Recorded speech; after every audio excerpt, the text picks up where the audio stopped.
The evening was getting later, and more guests came to the restaurant. It couldn't be said that it was the most popular establishment in town, but the owner tried to attract visitors with live music. Emily adjusted her dress and stepped onto the improvised stage. She had once had a career as a romance singer, but her star hour had never come. Her real job had its risks. From time to time, she was approached by a gentleman who was sure that she could be bought. The girl tried to leave this job, but except for going to her husband's kindergarten as an employee, she had no other prospects. Emily didn't like teaching, she liked singing. A powerful voice rang out, and the room shuddered. Many people left their plates and glasses. One thing was certain: Emily was not a pop singer. Romance was something she could easily not only perform, but also feel. After a few minutes, her voice blossomed, and it was as if the audience was afraid to move. Goosebumps ran along the skin. The girl's voice was strong. It seemed to penetrate every cell. Finally, someone came to his senses. The first applause was heard. "Thank you, Emily," an older man stood up. "Bravo, my girl." He ostentatiously placed the money on the table next to him. The girl thanked him. There were 3 singers working in the restaurant, but Emily's fans went exclusively to her, and they were mostly older gentlemen. Young people not only didn't listen to romances, but also didn't understand what it was. "Love is a magical land, please," someone asked. The receptionist approached Emily, then headed toward the customer who had paid for the request. Emily took a deep breath and sang along. She loved the pieces from Bespranitsa, especially the Romance with Words by Marina Tesvitaeva. It was almost 10 o'clock. Emily worked on Tuesdays and Fridays. Today, before the weekend was crowded. At 11 she would finish. Time did not go, but flew. The girl lived for music.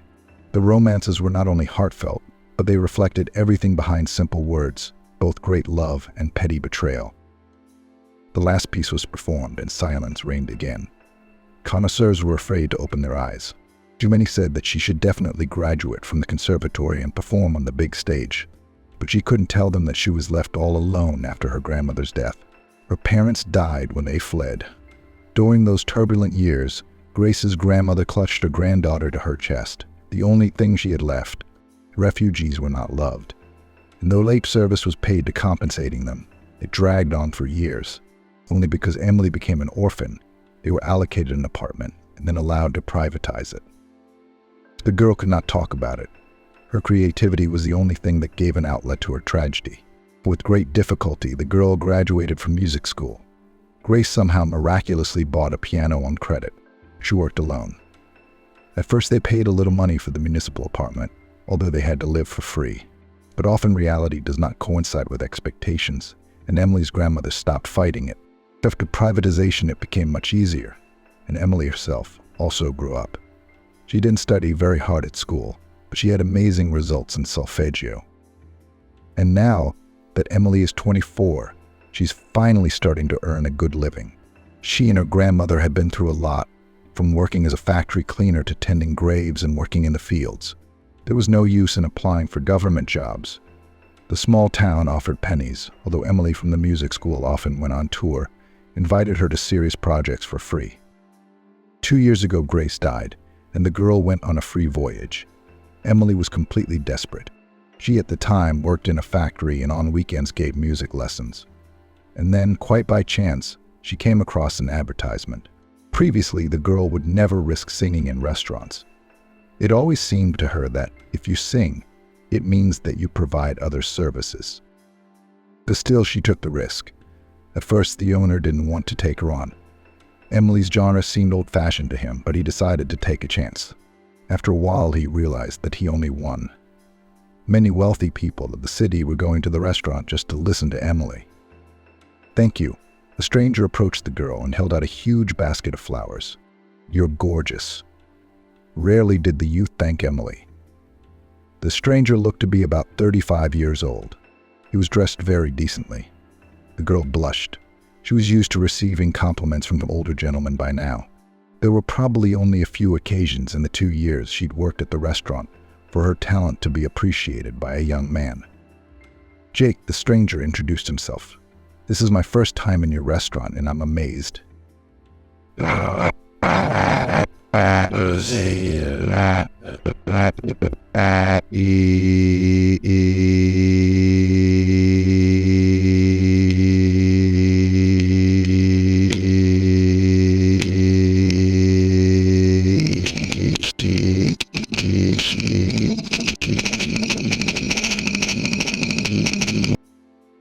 will, he promised and disappeared from sight. Emily headed for the staff room. The owner quickly flew up to her. "Emily, come on, let's settle up." The girl held out her hand and gave him all the money. She had made a good amount of money today. Of course, it wasn't exactly fair, but the man gave her half, though it was a lot of money for Emily at the time. It was quite dark when she went outside. A cab was waiting for her. 20 minutes later, she was already home. "Well, this is it," the girl whispered, taking off her concert dress. The day was over. Now she had to get a good night's sleep and study with her students tomorrow. Now Emily had 3 of them. In addition, for a small fee, she worked with groups in the children's club on Monday, Wednesday, and Thursday. So you could say all of those days were scheduled. Once again, Emily wept. It was a shame Grandma hadn't lived to see it, she sighed. Now there was money and free time. Lately, Emily had even been thinking about going somewhere for a couple days. In fact, she'd never been anywhere but her own town. Of course, her homeland was all but forgotten, and Emily herself didn't want to remember it. Even her grandmother didn't know where her parents were buried. Time passed, everything was forgotten, but there was still a wound in her soul. The next day, close to lunchtime, Emily was already practicing with the first boy. They played the piano together, the very piano that Grace had bought for her with such difficulty. That was Emily's life then. She was content with such a routine. In her spare time, she liked to sit on a bench somewhere and dream. It inspired her. Any creative person can be called an artist, so Emily created on her canvases not with colors, but with her voice. It was her essence. If it was possible to describe love in words, it would be that earthly voice that the girl often heard in her dreams. And here it was, Tuesday. Emily was getting ready for the restaurant with excitement. There was a kind of excitement in her heart when you don't expect it at all, she whispered wispily. The girl seldom dreamed of a prince. She transferred her love to music, to singing. Romance was for her the instrument that helped her to express her feelings. So we can say that Emily was constantly in love, not with any particular person, but she experienced the essence of love, and this was the most important thing. After the first performance, the girl noticed someone standing up and heading towards her. "Good evening," greeted her guest. "Couldn't help myself." "This is for you," he handed the girl a package. "Good evening, Jake." She recognized her new admirer. "It's good to see you again. Thank you so much for the gift." Emily could take all the flowers and trinkets she was given. That was the host's condition, except that the cash she earned had to be given to the sharing house. Emily took the bag, put it in her drawer. That night she was surprised. She had never sung so beautifully, as if her voice had not been created by her. It came from the very depths of her heart. At 11, the singer finished her performance and was going home.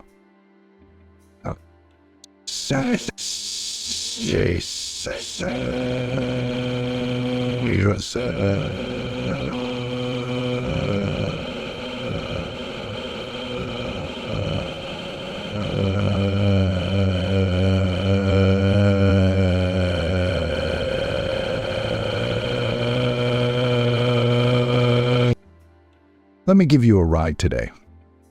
The girl was startled. "Don't be afraid, trust me. If I wanted to hurt you, I would never ask." She got into the luxurious car, still reeling from the performance. The elderly was tearing up her soul. "But I don't even feel like talking," the young man admitted. "Your voice is unique. It's like I can't feel the body. You deserve better than that." "Thank you," she lowered her eyes. "Jake, my inventions aren't exactly popular, and I just can't drop everything and go to a conservatory. I don't have anything behind me. You know, when I was 16, I had to make a very difficult decision to continue doing drugs and end up in jail like a lot of my company," Jake recounted.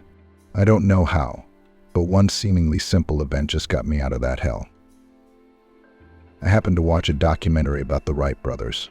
These 2 desperate Americans who had nothing behind their souls assembled their first airplane in their barn. I couldn't move with excitement.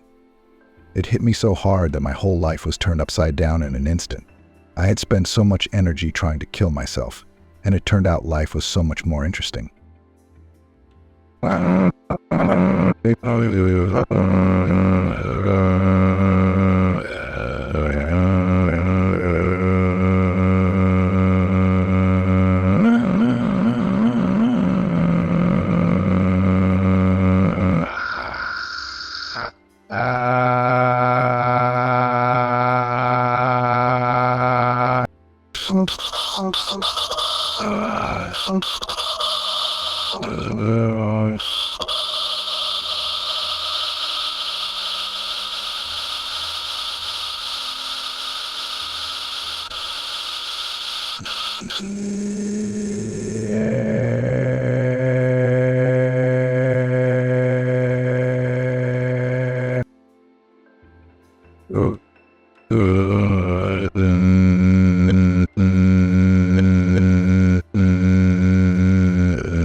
Of course, flying cars are still dreams.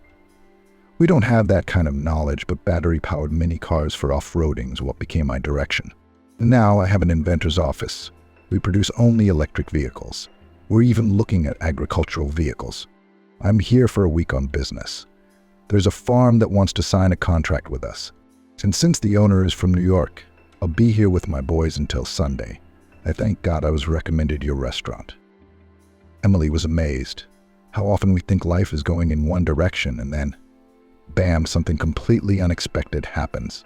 Emily felt a kinship with Jake, and though they were doing different things, the essence was the same. They loved what they did more than they loved themselves, and that was bound to pay off sooner or later.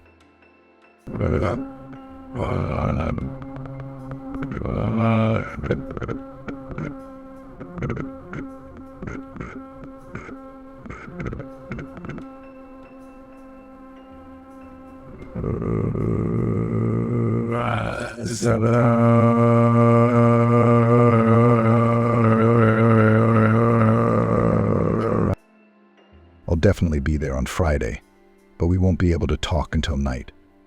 And that's already late. Okay, she agreed. Jake, you've inspired me. I don't want to feel sorry for myself anymore. If my voice brings you joy, there may be other people I can sing for. Of that I have no doubt, but we'll talk about that next time. He waved his hand and left. Emily, dancing, entered her apartment. This was a fateful meeting. She no longer doubted it. She went to bed. She suddenly remembered the package, looked into it, and there it was. She turned pale. Besides sweets and good coffee, there was a case. I can't take this, bewildered Emily, examining the gold bracelet. So beautiful. Emily decided to return the gift to Jake next time. It was too expensive in her mind. With these thoughts she lived with for the next few days. But it didn't come. Her mood sank. Until the last minute, Emily had hoped Jake would approach her. Maybe he should. That night was very difficult. Emily felt lonely. Tears streamed down her cheeks. She took out the bracelet and put it on her arm, and it felt like her whole body was enveloped in warmth. She fell asleep in it that night. And again in her dreams she heard that magical voice. And then suddenly Emily realized it was her singing. If only I could do that, she thought. She tried one piece, but it didn't work. I was singing in my sleep, wasn't I? Why can't it work in real life? Jake never came back. It had been 3 weeks. Emily tried not to think about him. The hope that had been in her had faded. But with it, she felt uncomfortable. Loneliness had been easy for her before, but now it was hard to bear. Emily couldn't lie she wanted a family. She really needed the presence of someone she loved. Sure, Emily had fallen in love like any other teenager, but not in a way that took her breath away. Now, however, a loved one had become a need, and that made the girl uncomfortable. She often looked at the bracelet and thought of Jake. From the outside, he seemed to be exactly the man she dreamed of, but it seemed that heaven had other plans. Emily finished her class and headed downtown. She wanted to look for another dress. The girl did not often go to boutiques. She was frightened by the prices. She went to one store and then another. She was finally in a bad mood. Emily entered the cafe, ordered hot tea to calm down. "So are you free?" uttered someone above her head. The girl glanced up at the stranger. There were plenty of free tables around. "Excuse me, but I would prefer to be alone," she asked politely. The stranger smiled and walked off somewhere. Emily finished her tea, stepped out, and headed for the mall exit. "And yet I'm dying to ask you why you're so sad." The same young man reappeared. "And is that really the biggest problem bothering you right now?" Emily wanted to joke. "Imagine that." "Yes," he laughed. The guy gallantly opened the door, letting Emily walk forward. Besides, I feel like you and I have met somewhere before, except I can't remember where." "That's unlikely," she replied. "But if only at a restaurant, I sing there." "Is it on 5th Avenue?" Rejoiced at this good fortune on the part of the stranger. "I just don't know where else we have live music." "No, on Broadway," she informed him. "Excuse me, I'm in a hurry." The young girl surged forward, leaving the young man behind. This ridiculous accident later turned her whole fate upside down. It's little things like that that both bring good luck and cause a lot of problems. In Emily's case, it was the latter. And so, to her great surprise, Emily noticed during the performance the very same stranger. Not only did he keep his eyes on her, but he was waiting for her after the performance. "I'm just blown away," he put his hand over his heart. "Did you guys come to us from outer space?" "Yeah, in a spaceship," she laughed. "And you are. I see you're stalking me. Are you trying to steal my ship?" "But I'm not very technical," the guy lowered his head. "I can keep you company, though." "Michael." "Emily," she said, still smiling the same way. The guy seemed very amused by her. "It remains a mystery to me. How could you possibly like my work? Usually sociable guys listen to pop or rap." "But I'm the exception to the rule," he parried. "Besides, I have good taste, too. Romances are a noble thing." Michael was the clingy sort, but because he acted casual, it didn't stick out as much. Emily got into the cab that her new acquaintance had hailed. Michael wished her a good evening and hinted unequivocally that they would meet again. Emily didn't think much of her new acquaintance. One might even say that for friendship she didn't like him. But as often happens, some switch is triggered and the direction of the ship changes completely. So Michael became a regular at Emily's performances. This continued for a month. It came to the point that the girl allowed him to see herself off. With him, however, it was fun. Michael could lighten the mood, and generally everything seemed easy with him. They got out of the cab at the beginning of the street and walked slowly toward Emily's house. She was silent. Mostly Michael was saying something. "I want to get out of here," he was telling her. "I'm sick of this provincial town. No jobs, no opportunities either." Michael, he said, couldn't finish college. It required money. And since he was raised by a single mother, she couldn't afford it. This in turn cut off all roads to a normal job. It was only in the big city that you could count on something. There, not only the head, but also the hands. So Michael only dreamed of getting out of here. "I don't even know," Emily replied. "This is my home here, and I love my job. If I go to the big city, what am I going to do there?" "Yeah, you can't go anywhere with your talent," Michael assured her. "Emily, there's a lot of demand for singers like you in the big city, and your salary will be 3 or even 5 times more." Emily did not notice how Michael became part of her life. First stuck to her like a bath sheet, and then the girl got used to his presence. And then 3 months later, the big moment happened.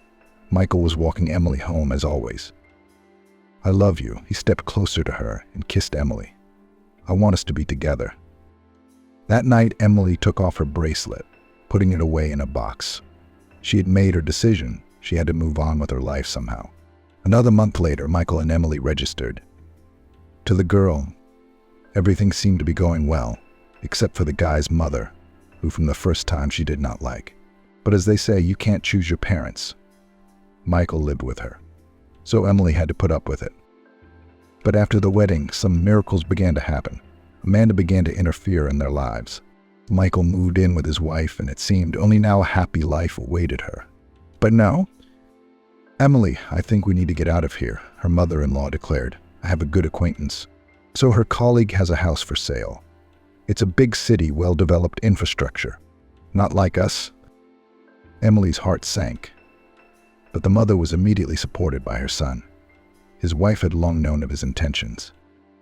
Of course we need to buy this house, Michael said, and we'll sell your apartment and Mom's and buy a comfortable house. Can you imagine? That's so great. We'll have a garden, a vegetable garden, and a playground for the kids. Emily hesitated. Her apartment was dear to her because it connected her to her grandmother. But as they say, you have to be able to let go of the past. Michael managed to talk his wife into it. So, Emily with a heavy heart put her apartment for sale, and a month and a half later they have already moved. The house was immediately registered to Michael's mother. It'll be easier to pay the taxes for now, he told his wife.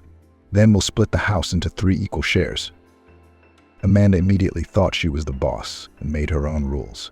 This plunged Emily further into doubt. But even here, her husband was there for her. He found his wife a job. I've already talked to the owner, he told Emily excitedly. Work every day, including weekends. Pay once a week. Michael, but it's hard to sing every day, his wife resisted. My throat needs rest. For that kind of money, I'd sing from morning till night, he laughed. From the start, things went wrong. The restaurant owner immediately changed Emily's repertoire, treated people badly. He demanded to impose himself on customers to get as much money out of them as possible. 2 months of hell, and Emily was ready to leave. But to her horror, she discovered she was pregnant.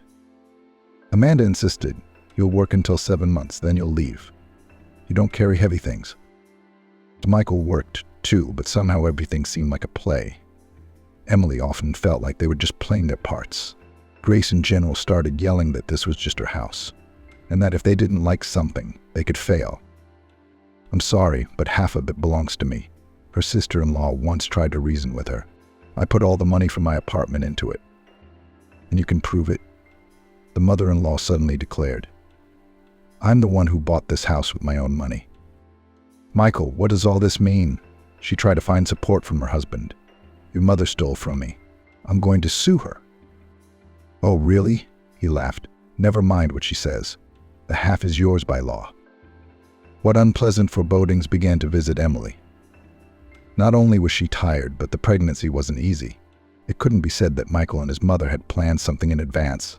It just happened, and each of them decided to take advantage of the opportunity. The young man dreamed of getting out of his hole. He thought Emily would help him do it. Did he love her? He must have gotten into character, and since he had some experience with girls, it was easy for him. Grace didn't want Emily from the start, but her son was stubborn, so she had no choice. Emily had her own apartment, and Michael had finally moved out. So when an acquaintance offered her this house, she decided to take a chance. Emily was struggling to get to work. It was the 6th month she had to miss sometimes, for working without a day off was already a disaster for her. That's it, I'm quitting, she put the question to her husband. Michael, I've made a lot of money in the meantime, so we have enough money until the baby is born. No amount of persuasion worked. Emily began to stay at home. This made her life even worse, as she now had to constantly listen to the dissatisfaction of her mother-in-law. Have a conscience. You also live in my house, her mother-in-law scolded her. She had become like a lioness. The only purpose Emily lived for then was her child, and she didn't care what her husband or her mother thought. Still, Grace drove her crazy, and Emily sued for division of property. Get out of my house, her mother-in-law broadcast. You insolent bitch. My Michael took you in, and you thought you could have it all. Michael, she's crazy. The wife looked to her husband for support, but he only shrugged. Sort it out yourselves, he stated, and didn't interfere with the squabble any further. Emily realized that she was alone again, but now she was responsible because of her son, and the girl decided to go to the end. But as it turned out, Michael took all the money she earned. "I'll divorce you," the wife threatened. But he didn't seem to care. "You're a monster." Michael already had his own life. He had met a new muse. Jessica seemed to him the most beautiful girl in the world. Michael agreed to the divorce, but realized that Emily herself would not divorce him. She had nowhere else to go, so the girl could not hire a lawyer. Therefore, the mother-in-law won the case. "Well, I'll show you for what you frayed my nerves," Grace threatened her. Emily's life became a living hell. She was torn by her husband and his mother. The girl was frantically worried about the baby. "Michael," the mistress kissed the young man. "Why don't you give me anything?" She made her lips bow. "I love you, don't I?" "And what do you want?" He stroked her blonde hair. "A new dress." "No, a gold ring," her mistress replied resentfully, "one with a diamond." So Michael promised her, naturally, but having learned the prices in the jewelry store, thought about whether he would stay with Jessica or not. And he couldn't spend $500 of his earnings.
"What are you doing?" Michael's wife woke up. She turned on the light and saw the gift dear to her heart in his hands.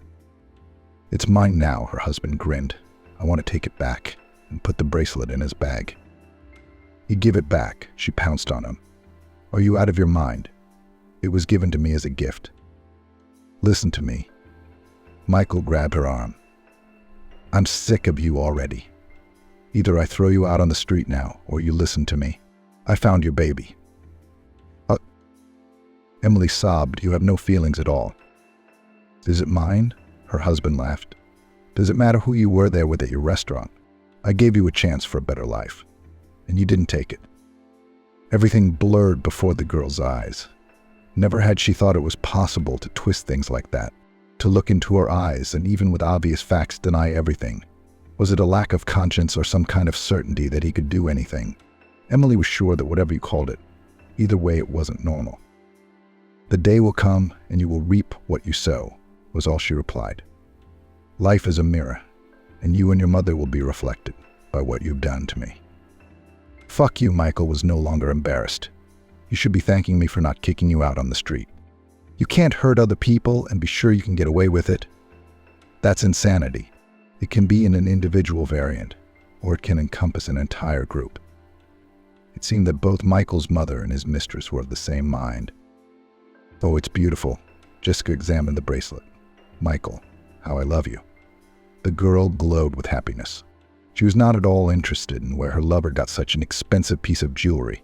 If Michael himself knew the true price of the bracelet, he would not have taken such a risk. This thing could be worth about $3,000. It contained rare diamonds. "Lord, just help me have a healthy baby," Emily kept begging. Staying in her husband's house was simply unbearable. 2 weeks before the birth, Emily felt bad. She was taken away by ambulance. Amanda rejoiced. She would finally be rid of her daughter-in-law. A devious plan had been in the works for some time. Michael didn't know anything about it yet. Nevertheless, her husband had brought some things to the hospital, and that was the last time she saw him.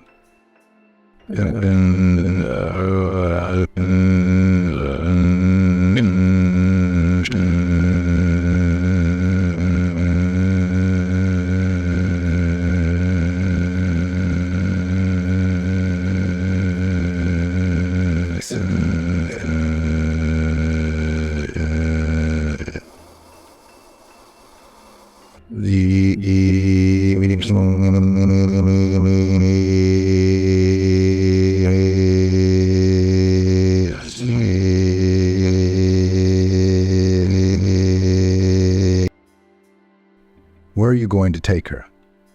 I don't want her myself. I already have a girlfriend. I'm going to marry her, he stated to Amanda. Have you calmed down yet? She threw sharply. Do you remember what I said in court?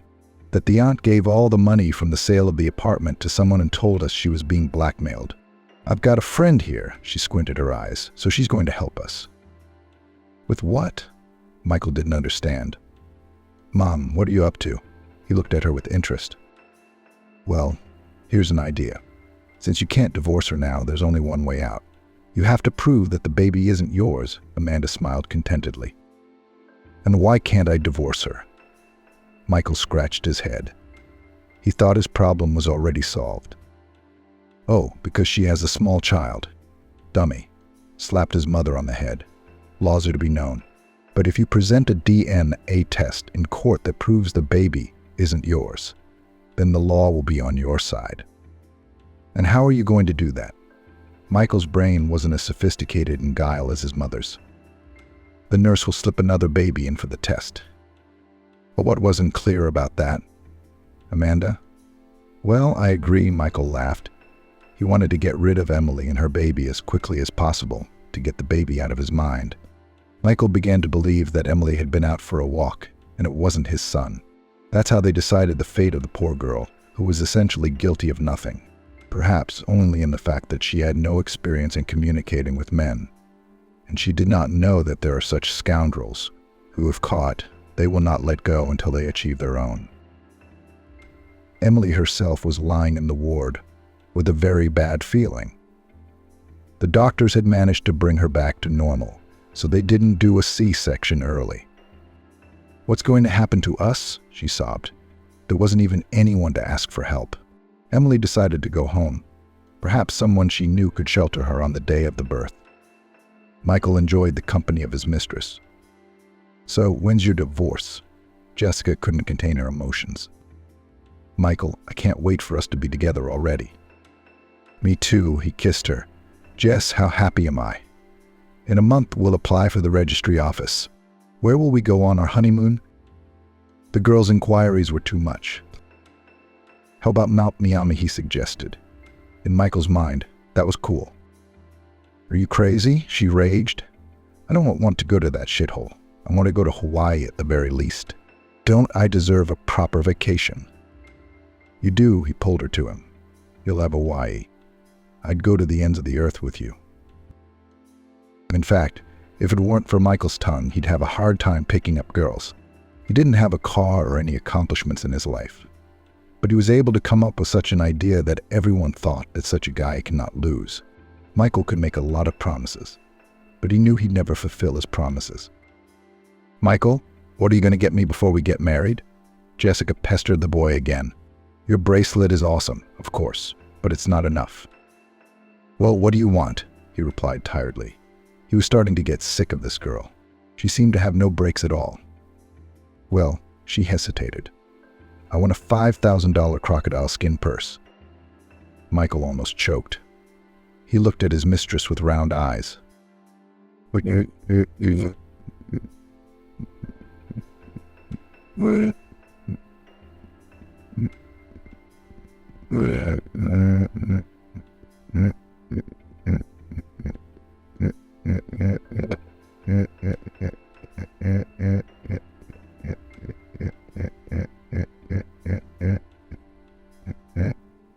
Jess, I'm a simple guy. If you want a millionaire, you've got the wrong address. But you're the one who said you'd move mountains for me, she replied grudgingly. Well, go ahead. The young man decided to end this conversation. He told Jessica that he had been called into work. You, as soon as you earn the right amount of money, tell me right away. I'll order a handbag on the internet myself. The mistress said goodbye. Totally idiotic. Or what? Yes, on what the hell I need such a one with such requests. Michael was angry. So in general, that day the young man realized that with Jessica he was done forever. But there was one but. Fuck her, I will not give this bracelet to her, he decided, and during the last meeting decided to take the jewelry back. The labor was difficult. Emily took a long time to recover. Then she felt better, and a nurse brought her baby to her. "My happiness," cried the mother, "my beloved son." Emotions overwhelmed Emily's wounded heart. She did not call her husband. It was useless. Now that she knew her son was healthy, she needed to find a place for them. It all came down to money. If only she could find a good lawyer. But Emily was too naive. She didn't know how the system worked. Amanda paid off the judge, so none of Emily's evidence mattered. But life is always right, no matter how much they try to cheat it. People, sooner or later, there's going to be consequences. Emily could feel in her skin that something was going to happen. The tighter she clutched her son and didn't want to give him up after feeding him. "Mommy, where did you come from the woods?" The nurse joked at her.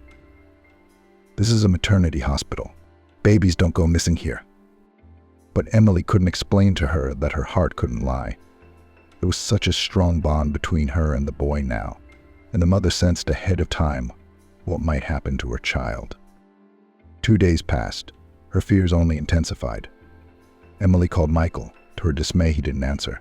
She texted him about 10 messages, but he didn't even read them. Emily's head just split open.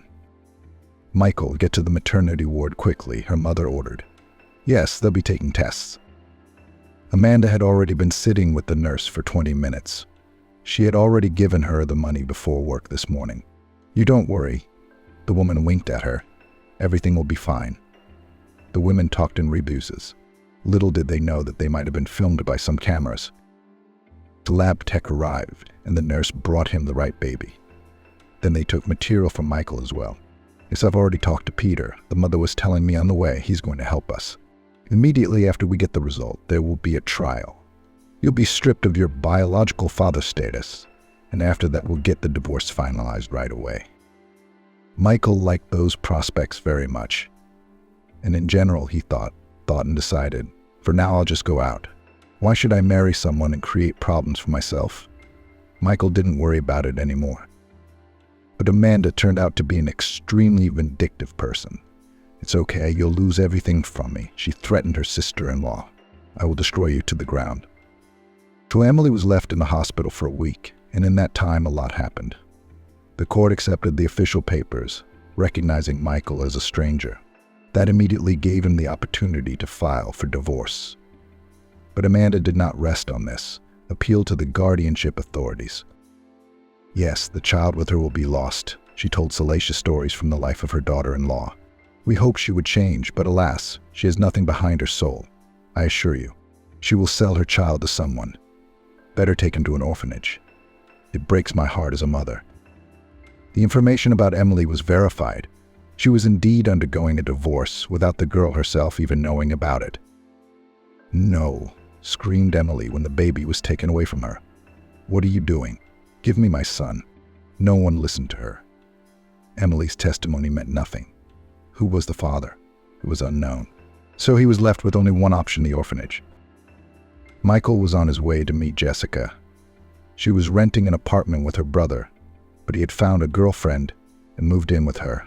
The guy knew this was their last meeting. "Jess, hi," he kissed his fiancée. "So how's it going?" "Sorry, had a lot of problems dealing with my divorce, but you could have found a few minutes for me," she said resentfully. The girl took off her bracelet and began to ostentatiously smear cream on her hands. It was hard to think of a better opportunity. Michael took the bracelet in his hands, began to scrutinize it, and abruptly headed down the hallway. "Jess, I'm sorry, but it's over between us, and I'll take the bracelet." It didn't cost too much. He shouted goodbye and began to run downstairs quickly. "Hey, wait. Are you crazy?" squealed the ex-lover. His mind gave him back now, but by the time she got outside, Michael was gone. Jessica was furious. She sobbed and shouted obscenities. Michael was pleased with his prank. Why would such a good thing go to waste? He immediately blocked Jessica's number. And so 3 days went by. Both Michael and his mother were victorious. Emily was discharged, and she was off somewhere. The baby went to an orphanage. Michael became free. "Here's to us," his mother organized a celebratory dinner. "Son, I'm so happy. You and I have a big house now, connections with the right people. And of course, a peaceful life. What more do you need to be happy? Michael took a sip of wine, warmth spread throughout his body. His muscles relaxed. The phone rang. Listen to me carefully, came some scary voice. You're screwed. I'm not leaving you alone. Who is it? The young man turned pale. What do you want? His voice trembled. The connection cut off. Amanda stared at him with her mouth open. Something told her this was not a good thing. Who is it? She began to question her son, but he only shrugged in response. Has this fool decided to intimidate us? The woman laughed out loud, remembering Emily. What an idiot. I'll have her locked up. She thinks she's the master of other people's fates. Michael didn't share her optimism. His heart was racing. No amount of reassurance from Amanda helped. That night they went to bed late, about 2 o'clock. Suddenly the door creaked open. Michael slept very poorly. Who's there? He shouted. Mom, is that you? Something fell. Michael struggled out of bed, turning on the light. And well, good night, as they say, the man laughed. Decided to get some sleep before I die. But what are you doing here? Michael stared in horror at the jock, in whom he recognized the brother of his former lover. Where's the bracelet? Said the visitor coldly. Give it here. I won't wait long. Jake, let's talk amicably. Michael tried to think of something to say. But if things didn't work out with Jessica and me, just then he felt a hard blow to his face. 2 more men came into the room. They went through everything. Then Jake, who worked for a racketeer, dragged Michael to his mother's room. She too was being held by a man. The bracelet, the thug ordered. Or do I order you to kill her? Amanda's mouth was covered by the man's hand, and she couldn't scream. All right then, Michael agreed and told her where the trinket was kept. The jewelry was found. When Michael was so beaten up that he passed out, Amanda rushed to him. But one of the guests hit her in the head as well, and she collapsed next to her son. Douse everything the ringleader ordered. Not even a foundation should be left of this house. Amanda came to her senses. Fire was blazing everywhere. She struggled to her feet. She almost managed to pull her son out, but at the last moment, a beam fell on his legs. And an hour later, they were on their way to the emergency room. Michael was badly burned. In addition, there was a strong possibility that if he survived, he would remain disabled. And so he was. So Amanda had taken everything away from herself and her son with her own hands. They no longer had the home they'd fraudulently obtained, and Michael would now have to spend the rest of his life in a wheelchair. Where are we going to live now? Amanda sobbed. For what? Why weren't those thugs put away? Well, that last question was easy to answer. If Amanda had connections in court, why didn't Jake? So they made a deal, too. Many people are constantly testing fate and seemingly having done one evil thing, nothing happens. Then there is a certainty that nothing will happen for it. But life is full of surprises. They can give one chance after another, but there is only a limited number of them. And when the last one ends, trouble comes right out of nowhere, out of the blue. Although just a minute ago, it seemed that everything was fine and it would last forever. In the end, the case ended up with the fact that Michael was placed in a home for the disabled because his mother could not organize a place for him to live, and the woman had to wander through acquaintances. And it was all leading up to admitting that you were the one who had done something wrong. But Amanda, like many, only aggravated her fate. In her tragedy, everyone around her was to blame, but not herself. And everything ended with a stroke. No one wanted to take a sick person to themselves. So Amanda was placed in a hospice, where she was kept on her own pension. It turns out that true grief is so close to illusory happiness. When you think it's joy to destroy another person who's interfering with your life. But in reality, it's the opposite. This is how the fate of another heroes who were sure that they can do everything. And most importantly, that it is they who determine how others should live and what they should do. Jake opened his eyes. He couldn't tell if he was in the other world or this one. But the pain in his whole body let him know that he had apparently survived. The man groaned. The nurse immediately walked over to him. Thank goodness, she smiled. Oh, how long was it fought for you? I'll get the doctor. A week later, Jake could already talk. It still wasn't clear whether the car accident had been caused by a malfunction in the vehicle or whether it had been fate. Of course, many people didn't like the new technology. Those who had based large empires on natural resources didn't want to change anything. They didn't want electric cars or other innovations. Jake and his men were well aware of that. But it meant only one thing, that life would stand still, and very soon everything would start to fall apart. The only way to survive was to move forward. The investigation went on for many months. In the end, it was finally recognized that the tragedy was due to a malfunction. It took a long time for him to come to his senses. Almost 6 months. The man could already drive a car, though he still had a limp, but that was minor compared to the fact that he had been laid up for 3 months. Jake drove down the road with high hopes. In fact, it was the thought of Emily that kept him alive. He really regretted not getting her phone number back then. I think it's here. He stopped outside a restaurant, thought for a moment. Taking a deep breath, he opened the door. "Excuse me, I need the host or the receptionist," the guest asked. A young woman approached him. "About 6 months ago, you had a singer named Emily working for you. How can I find her?" "Oh, she got married and went somewhere else." "About 4 months ago," the girl answered quickly. Jake turned pale. He so hated to believe it, but there was no reason not to trust the receptionist. Besides, another waiter confirmed her words. "Late," he lamented. It seemed his life was ruined. Jake felt like he and Emily were kind of connected. Of course, he couldn't judge her. He had survived for her. And now it turned out that it didn't make any sense. Jake gathered his willpower into a fist and focused completely on the job at hand. He was immediately relieved. The company continued to work on electric cars and other inventions. The only thing that became a rule in Jake's life was romances. He constantly listened to beautiful songs that reminded him of Emily. True, no one sang as beautifully as she did. As time went on, Jake had resigned himself to the idea that he would never see Emily in the same city again. They had a big contract coming up. Jake often traveled alone to negotiate. This time he wanted to be alone. The town was about 20 kilometers away. It was already dark and his stomach was rumbling. So the man couldn't stand it. A small village was located along the highway. There were stores and cafes. Jake drove up to one of them. Golden Dough Restaurant, he read and smiled. Let's see how turtles turn into gold coins. He glanced at his watch. There was already an inn waiting for him in town. Half an hour he could spend eating. Jake quickly ordered his dinner. It was going well. There were truckers and other commuters sitting at tables. But for a place like this, the prices were okay. "Well, now live music," someone said into the microphone. Jake was too absorbed in his own thoughts to pay any attention to it. And then someone started singing. The man would never mistake that voice. He shuddered. Emily was singing, tears streaming down her cheeks. How much had she been through over the years? After her son was taken from her, she came home. The old owner of the restaurant said they only hire singers of modern genres. After she left, the romance clientele quickly dissipated. "Emily, try the farm," he recommended to her. "I have an acquaintance there who keeps a restaurant, I'd say a diner. He told me once that he needed a man. I don't think he cares what you sing."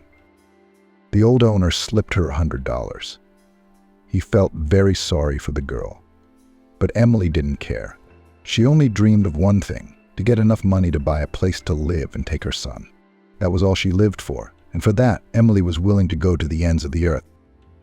To her delight, the restaurant hired her. The owner didn't really care. He didn't pay much money, but he allowed her to take the money the guests left her in gratitude. In the meantime, she had managed to save up some money. But to buy even a house in this village was out of the question. Emily's motherly heart was breaking for her. Her romances became even more heartfelt. During the course of her work, she had her own fans. Some truckers specifically stopped here to hear her voice. When Emily finished singing, she sat with her eyes closed, tears running down her cheeks the whole time. "Emily," someone next to her said. The girl immediately woke up. "Jake?" She turned pale. "Where have you been all this time?" A question burst out of her mouth. The restaurant owner let the singer go so she could talk to her old acquaintance. They sat in the car. Emily was sobbing. The man didn't interrupt her. He realized that she had too much pain built up in her. "I don't know why I married him," she sobbed. "It was like he hypnotized me. First I was left without an apartment, then I was left without a son. Emily, there's a lot we don't know, Jake petted her. Everyone thought I was going to die too, but I survived. They each told their story. Both of them felt better. The pain seemed to dissipate a little. I was looking for you guys. But after they told me you got married, Jake looked at her. I couldn't get involved with your family. Yeah, you're not the problem, she sighed.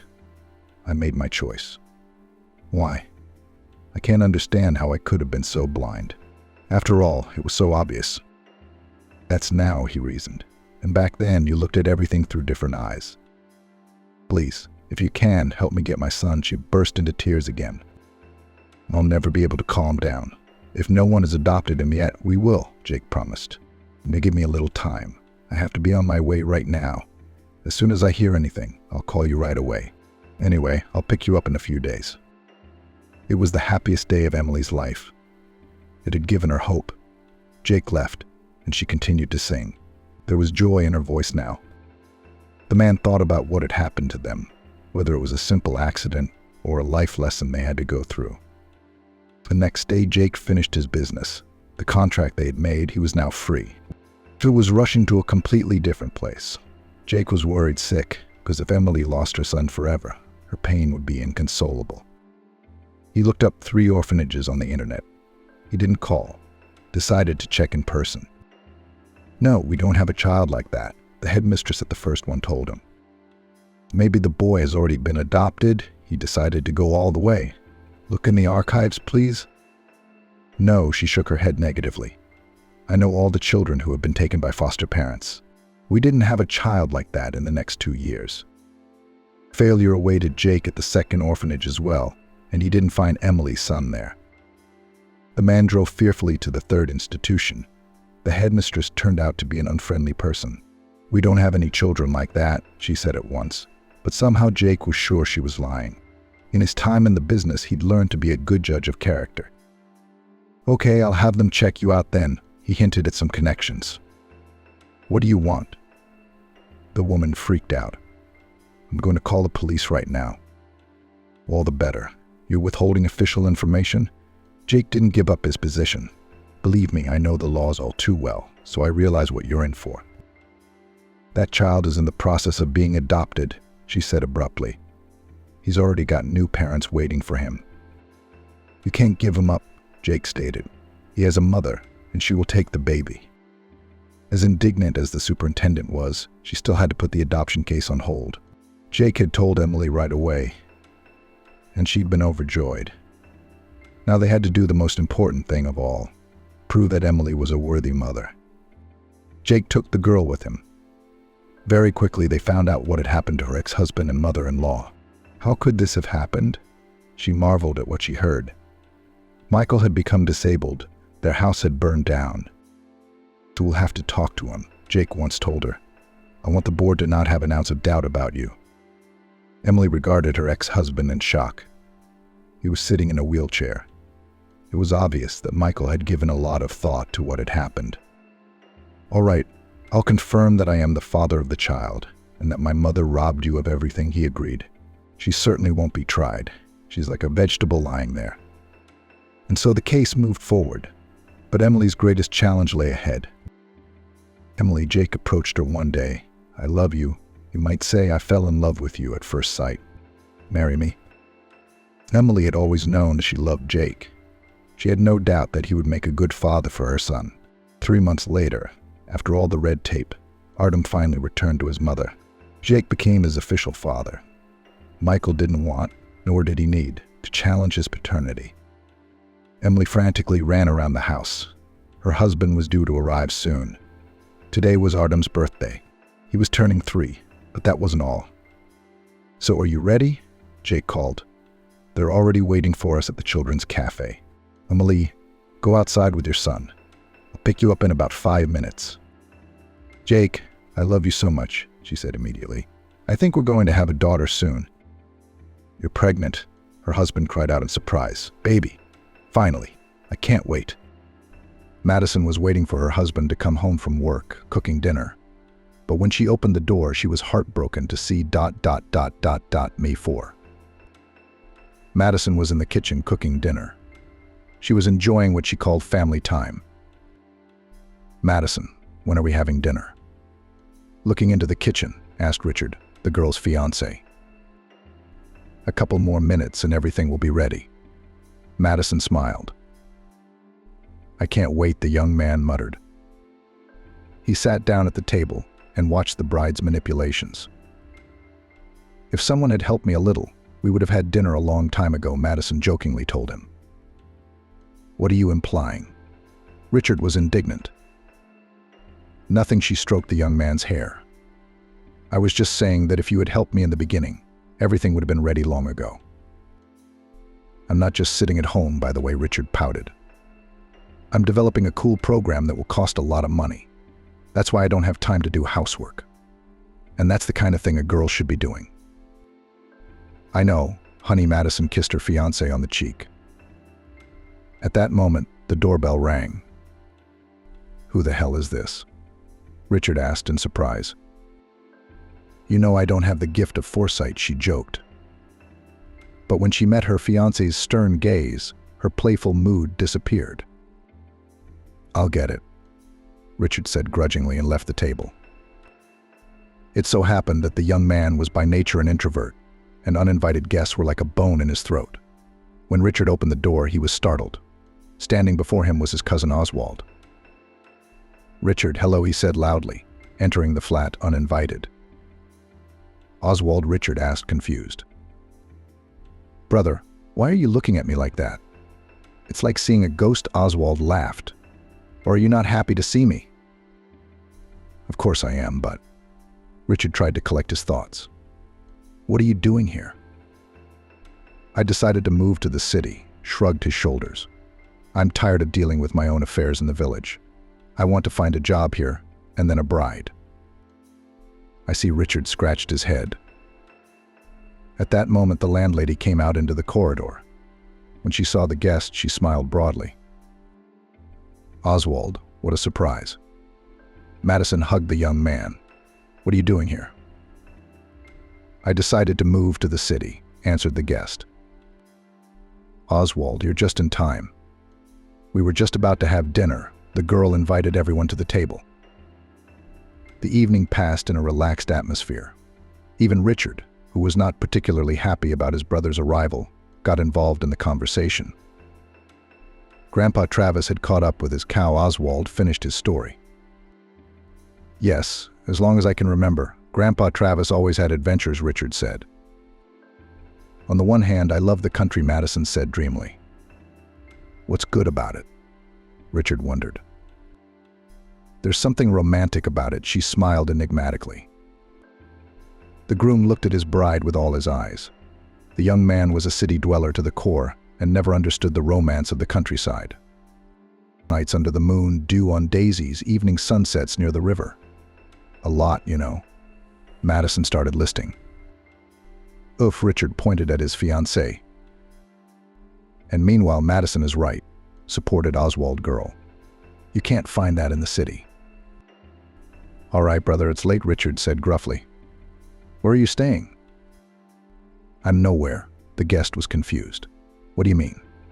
Richard was taken aback. "I thought I'd stay with you for a while." "I'm looking for a job." Oswald shrugged his shoulders.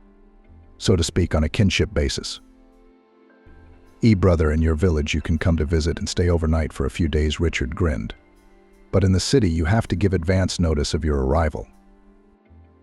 "Where am I supposed to go now?" Oswald asked. He was disappointed by his brother's inhospitality.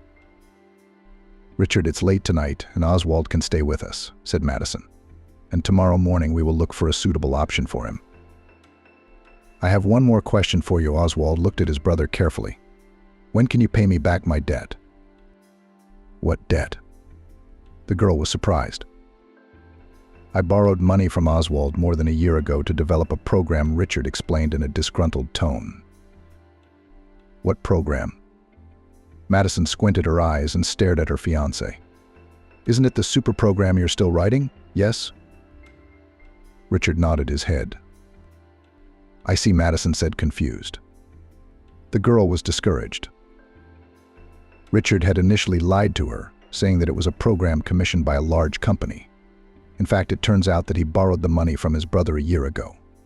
Now, there are two questions: where to get the money to pay back the debt and how to live on. The next morning, Richard woke up in a bad mood. The arrival of his brother has disturbed his mental equilibrium. Spoilt relations with his fiancée last night because of Oswald's long tongue. Richard had a fight with Madison. "Tell me, why did you have to lie to me about your super program?" The girl was indignant. "I didn't lie. I just didn't tell the whole truth," Richard justified himself. "How are you going to pay back the debt?" Madison didn't back down. "I'll sell the program and pay it off." "When will you sell it?" "When I write it," Richard snapped. "And if that never happens?" the girl asked. "Thank you very much." The young man bowed to Madison, then grinned and said, "Riley, I always knew you'd be there for me in a time of need." "I'm just realistic about things." The girl looked intently into his eyes. "There is a debt to be repaid." "I'll pay back the money." Richard got angry. "When and why will you pay it back?" "Why are you bothering me?" The young man was indignant. "Because I don't want to start my family life with lies and debts," Madison replied. "Then no one's keeping you," Richard blurted out. "The door is open 24 hours a day. And if you're so mercenary, you're on your own from now on." "About the door, I'll think about your offer, especially since it's my flat," she said in a serious tone. "And about the separate budget, I agree with you completely. From tomorrow, everyone pays for his own food, utilities, and his own wants." Madison got into bed and turned away from her fiancé. "You're welcome," Richard muttered. He was hurt that his fiancé hadn't supported him in his hour of need, but instead had sided with his brother. Memories of last night's quarrel made Richard's mood even worse. Suddenly, a sound from the kitchen alerted the young man. Richard listened. Madison was laughing merrily at Oswald's jokes. This was the last thing he needed. Richard stood up quickly and dressed. "What's going on here?" Richard stood up quickly and dressed. "What's going on here?" Madison, who had been laughing, turned away from her fiancé. She silently collected the rest of the breakfast and put it in the fridge. "Madison, why did you do that?" Oswald wondered. "And to feed Richard breakfast." "Why is your brother armless?" Madison asked snidely. "Well, I ran to work, or who will support me?" The girl walked past Richard without even looking at him. A couple of minutes later, the young man heard the sound of a door slamming shut. "Yes, brother, you've caused me a lot of trouble," Richard accused Oswald. "I'm sorry, I didn't know you hadn't told me anything about your fiancé." "About your duty," the young man said. "I'm sorry," Richard mumbled in reply. "Well, that's it," Oswald said, getting up from the table. "I'm off." "Where are you going?" surprised Richard. "Where to? To look for a job? I can't sit on your neck." "All right then," Richard rejoiced. "The sooner Oswald finds a job, the sooner he'll move out. Good luck to you." After breakfast, Richard sat down to write the program. He switched on the computer, but he still couldn't write a single line. The young man's thoughts kept returning to Madison. No doubt he loved his fiancée, but he was hurt by her lack of confidence in his abilities. Toward evening, Madison and Oswald returned home. The girl immediately went into the kitchen to prepare dinner without even looking at Richard. "Why are you two together?" Richard asked unhappily. He was tormented by jealousy. "I met Madison at the entrance and helped her lift the heavy bags," Oswald explained. "By the way, brother, could you pick up your fiancée from work? You would go to the shop together and buy groceries, so that the girl would not carry heavy bags," Oswald suggested. "We'll sort it out ourselves," Richard muttered. "And why are you always meddling in the wrong business?" "I was just trying to help." Oswald waved his hands. "By the way, I have good news. I found a job at a computer firm." "Thank God," Richard rejoiced. "But that's not all," smiled the guest. "I've made a deal for you, so you'll be starting next week too." "As what?" Richard was stunned. "Who's what?" Oswald smiled even wider. Software and hardware engineer. You're a computer scientist by God. Did I ask you to do that? Richard asked angrily. Why do you always meddle where you are not asked? I just wanted to help, Oswald explained. Go you know where with your help? Shouted Richard. I am so sick of you. Get out of my flat and out of my life, so that my eyes do not see you. At Richard's screams, a frightened Madison ran out of the kitchen. What's going on in here? Asked the girl. I found a job for Richard, and he started. Oswald began to explain the situation, but Richard interrupted him. I told you to stay out of my life.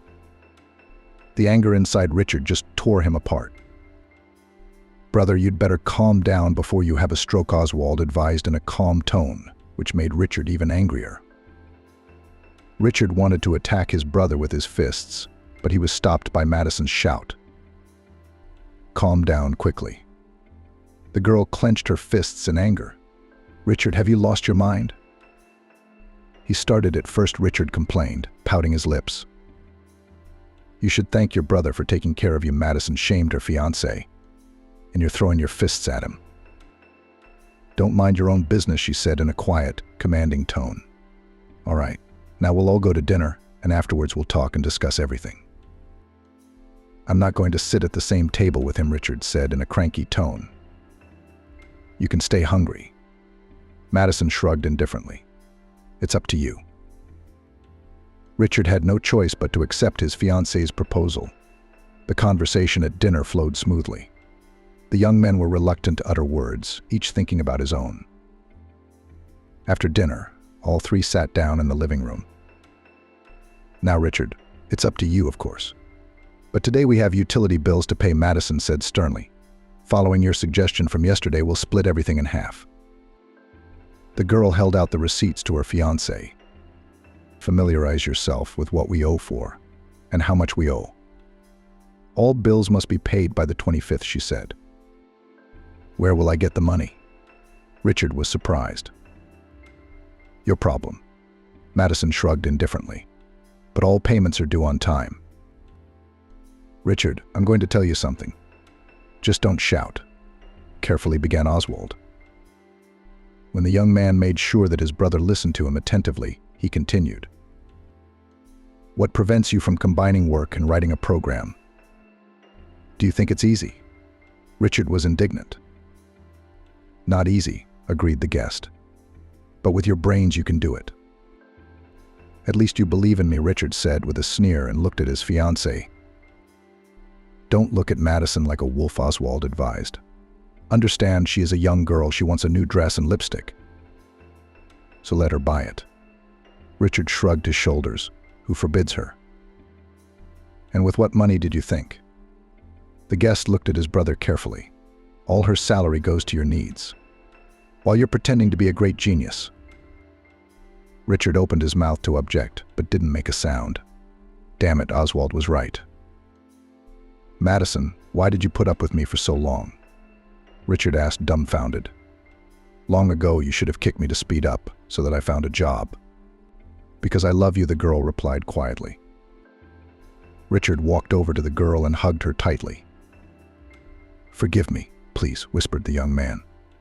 My ambition closed my eyes to reality. That's right, Madison said.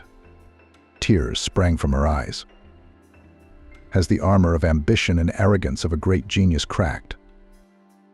I swear I'll work hard to make sure you have everything you want, Richard vowed and kissed his bride. And I'll see to it. Smiled satisfied Oswald. Happy Madison looked at her guest and whispered. Thank you. 3 months passed. Richard and his brother worked in a computer firm. Oswald moved into a rented flat. Madison and her fiancé's life began to slowly return to normal. One evening after work, the girl waited for her beloved from work. Today she had a surprise for him. Madison was pregnant. The girl was finishing cooking dinner. The doorbell rang. Honey, did you forget your keys? Madison asked, opening the door. But it wasn't her fiancé standing in front of her. Hello, are you Richard's fiancé? asked a beautiful girl and smiled sweetly. Yes, Madison was confused. I need to have a serious talk with you, the guest replied and entered the flat. About what? The thing is, Richard and I are in love. Madison was speechless at what she heard. How is that possible? Did her Richard have another girlfriend? But how could that be? After all, her fiancé, he loved her every day when he came home from work. He never once gave her any reason to doubt his fidelity. Yes, Richard is no angel, but to live on two fronts. Who are you? Madison asked with difficulty. Her throat was sharply dry, and her tongue refused to listen. My name is Chris, the girl replied arrogantly. She looked Madison over from head to toe with an appraising gaze. And I'm Richard's new love. But how can that be? The landlady mumbled in confusion. Her stomach began to ache from the stress she'd been under. But Madison didn't notice it. The only thought in her head was that her fiancé had betrayed her. Why are you surprised? With a cheeky grin, Chris continued to sneer. A man like Richard needs a bright, spectacular, and beautiful woman like me, not someone like you. What's wrong with me? Madison asked quietly. Well, let's just say you're too plain for Richard, Chris replied defiantly. Let's start with your hair. It's a hairstyle that was worn 20 years ago. The color went out of fashion the year before last. The guest shook her head defiantly in defiance. And your clothes are horrible. How can you dislike yourself so much as to stoop to such a thing? Richard never said anything like that. He's always liked everything, the landlady mumbled confusedly. She suddenly realized that she felt a pain in her stomach. She should kick that girl out so Madison could lie down. Once she calms down, her stomach will stop hurting right away. Of course he won't tell you anything, Chris shrugged. You were the most convenient option for him. What are you talking about? Madison, don't be silly, she laughed. You're convenient. You feed the pigeon and put it to bed. What else does a man need to be happy? No, Madison suddenly shouted. You're all lying. Oh, honey, don't be silly. Chris said cynically. You must realize that a man like Richard will sooner or later get tired of living with a bland woman. He'll want exoticism and new emotions. So he switched to me. There was a spark between us as soon as we saw each other. But Richard, as an honest man, for 2 months could not respond to my feelings. But his love for me won out. Shut up, Madison. I know it's unpleasant to hear the truth, but as they say, it's better to know the truth than to live in ignorance. Get out. The pain twisted Madison. It felt like hot metal was being poured into her stomach. What's wrong with you? Chris realized something bad was happening to Madison. The landlady suddenly turned pale and sweat beaded on her face. Call an ambulance. What am I going to tell them? The guest asked in confusion. I'm pregnant. What? Chris looked at her rival in a daze. But Richard didn't tell me anything about the baby. He doesn't know anything yet, Madison said quietly. She slid down the wall and lay on the floor. She couldn't take the pain any longer. An ambulance. I can't lose the baby. Maybe it's for the best? Chris asked thoughtfully. You'll lose the baby, and you and Richard won't have anything to do. What's going on here? Suddenly there was a loud male voice. Through the pain, Madison recognized the voice as Oswald's. I came to talk to her about Richard and me, Chris said. She was talking fast and rambling. Suddenly she felt sick because she was pregnant. Madison, you're pregnant? Oswald interjected. Call an ambulance. Madison asked with all her might and fainted. Madison woke up in the hospital. There was a metal IV stand with a needle inserted into her right arm. The medication was slowly dripping down the tube. Is there anyone here? The girl whispered. Oh, you've come to your senses. An elderly woman who was lying on the next bed came to life. She pressed the nurse call button. A couple of minutes later, a large middle-aged woman entered the room. Despite her fullness, her movements were quick and precise. Tell me, what's wrong with me? Madison asked. Shush, the nurse said with a smile. Tomorrow morning the doctor will come to see you. He will tell you everything. In the meantime, rest." The nurse examined Madison and left the room. After she left, her roommate came over and sat down on a chair next to her. "My name is Mrs. Megan," the woman introduced herself. "What's yours?" "Madison." "What a rare name these days," the neighbor smiled. "You scared the girls last night." "Can you tell me if you know what's wrong with my baby?" quietly asked the girl. "What I don't know, Mrs. Megan waved her hand. "They brought you in last night and put you here. It was awful to look at you. You were covered in IVs and wires." "I see," Madison said. "What a fiancé you have." The older woman smacked her tongue as she thought of Richard. Madison's heart clenched. In spite of everything, she loved that bastard. "Why do you say that?" the girl inquired. "How was he here worried about you?"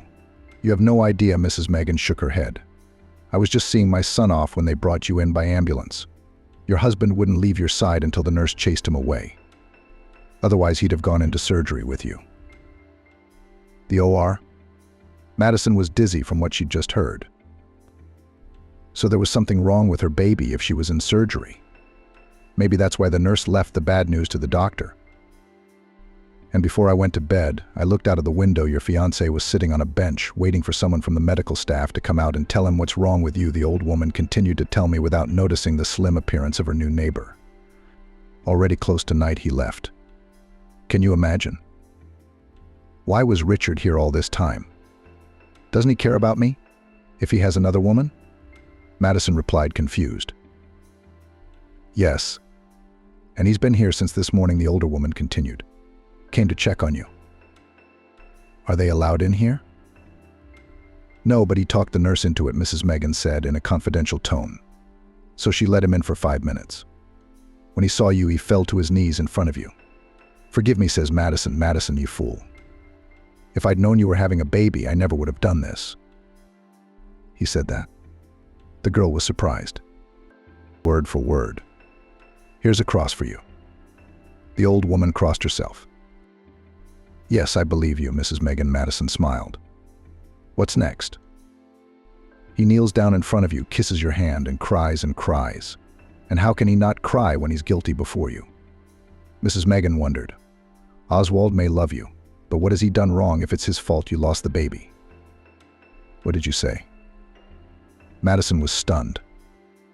"How did I lose the baby?" "Oh, I'm just rambling on.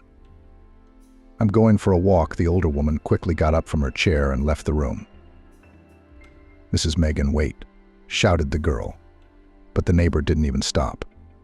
Tears sprang from Madison's eyes. Despite Richard's betrayal, she wanted this child. The girl had dreamed of a child since childhood. At first, she had asked her parents for a brother or sister, but they had stubbornly refused, citing financial difficulties. Madison knew that her parents were lying to her, because their income allowed to give birth and raise at least 2 or even 3 more children. Mom just didn't want to bother with nappies and cradles. She was more satisfied with a quiet life, where she could at any moment pack her things and go on holiday. And her father, who loved his wife madly, indulged her in everything and did not cross her. Then Madison firmly decided that she would have 3 children. And when she found out she was pregnant, she was overjoyed. And now her dream has come crashing down. Suddenly, Madison frowned. Why did Mrs. Megan call Oswald her fiancé? Now there were more questions than answers. The girl waited for her neighbor, but she persistently did not return. At that moment, a nurse came in. She deftly gave Madison an injection. All manipulations of the nurse were accompanied by silence. After a couple of minutes, the girl fell asleep. The next morning, when Madison opened her eyes, the elderly neighbor pretended not to notice the girl. "Mrs. Megan, talk to me, please," the girl asked quietly. But the woman persisted in reading her book. A couple of minutes later, a doctor accompanied by a nurse entered the room. "Hello, Madison. My name is Jonathan. I'm your doctor. How are you feeling?" "Doctor, what's wrong with my baby?" Madison asked her question. "Unfortunately, we couldn't save the fetus." The man shook his head. You were bleeding heavily and we had to save you. There was nothing we could do for your baby." Madison couldn't speak, the lump in her throat preventing her from doing so. "Madison, I realize that what I'm going to say now will not calm you down," the doctor took the girl's hand. "But you're still young. You'll definitely have children in the future. You just need to heal a little now, and everything will be fine." "Promise?" Madison asked hopefully. "I promise," Jonathan answered. After the doctor left, Mrs. Megan sat down next to Madison. "I didn't say those things out of spite," she said peacefully. "It was just something I said without thinking." "Mrs. Megan, you knew from the beginning that I'd lost the baby, didn't you?" the girl said with resentment in her voice. "And you gave me hope to think that it wasn't so bad. I'd been telling myself that I was going to be a mom."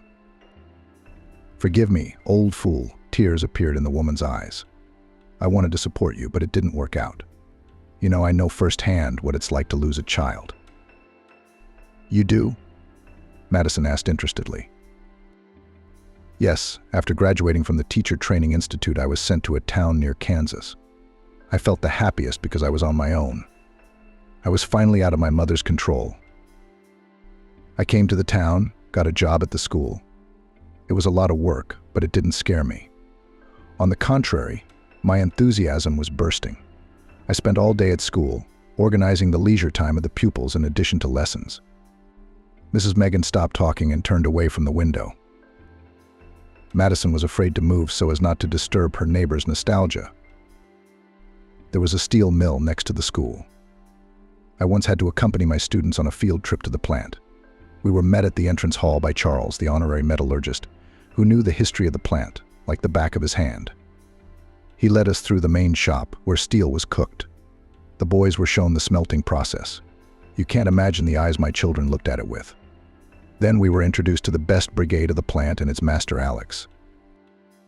When I saw him, I immediately realized that I was missing his smile drove me crazy. As it turned out later, our feelings were mutual. The old woman smiled at her memories. 6 months later, we got married. The whole town was celebrating our wedding. It seemed there was no happier couple in the whole world. We always did everything together. We cooked dinner together, cleaned, did the laundry. And when I realized I was pregnant, I thought I'd go crazy with happiness. One day my husband didn't meet me after school. At first I thought that he was delayed at work, so I went to the factory gate. The closer I got, the more anxious I became. There were people standing around the gatehouse. I could tell something was wrong. Mrs. Megan stood up, went to the bedside table and poured herself a glass of water. The woman's hands were shaking. It was obvious that it still hurt her to remember those events. She was rambling, but Madison understood her perfectly. As it turned out, there had been an explosion at the factory, and several people had been hurt. And Alex was killed, Mrs. Megan said. "Oh my God," Madison whispered in horror, pressing her palm to her mouth. When I got the news, I blacked out. I woke up in the hospital. That's when my roommate told me all about the explosion at the factory and the dead foreman. The most interesting thing is that she didn't even know that I was the wife of the foreman. You can't imagine the colors in which she described it all. And the cherry on the cake was my child, whom I lost. My neighbor told me about it as if her milk had gone sour in the fridge, in passing, by the way. How I screamed. I was sedated so much that it is impossible to imagine. After I was discharged from the hospital, I immediately wrote a letter of resignation. I packed my things and went back home to my mom. I couldn't live in this town where everything reminded me of my beloved husband and our unborn child. "Mrs. Megan, I'm sorry, I was wrong," Madison said guiltily.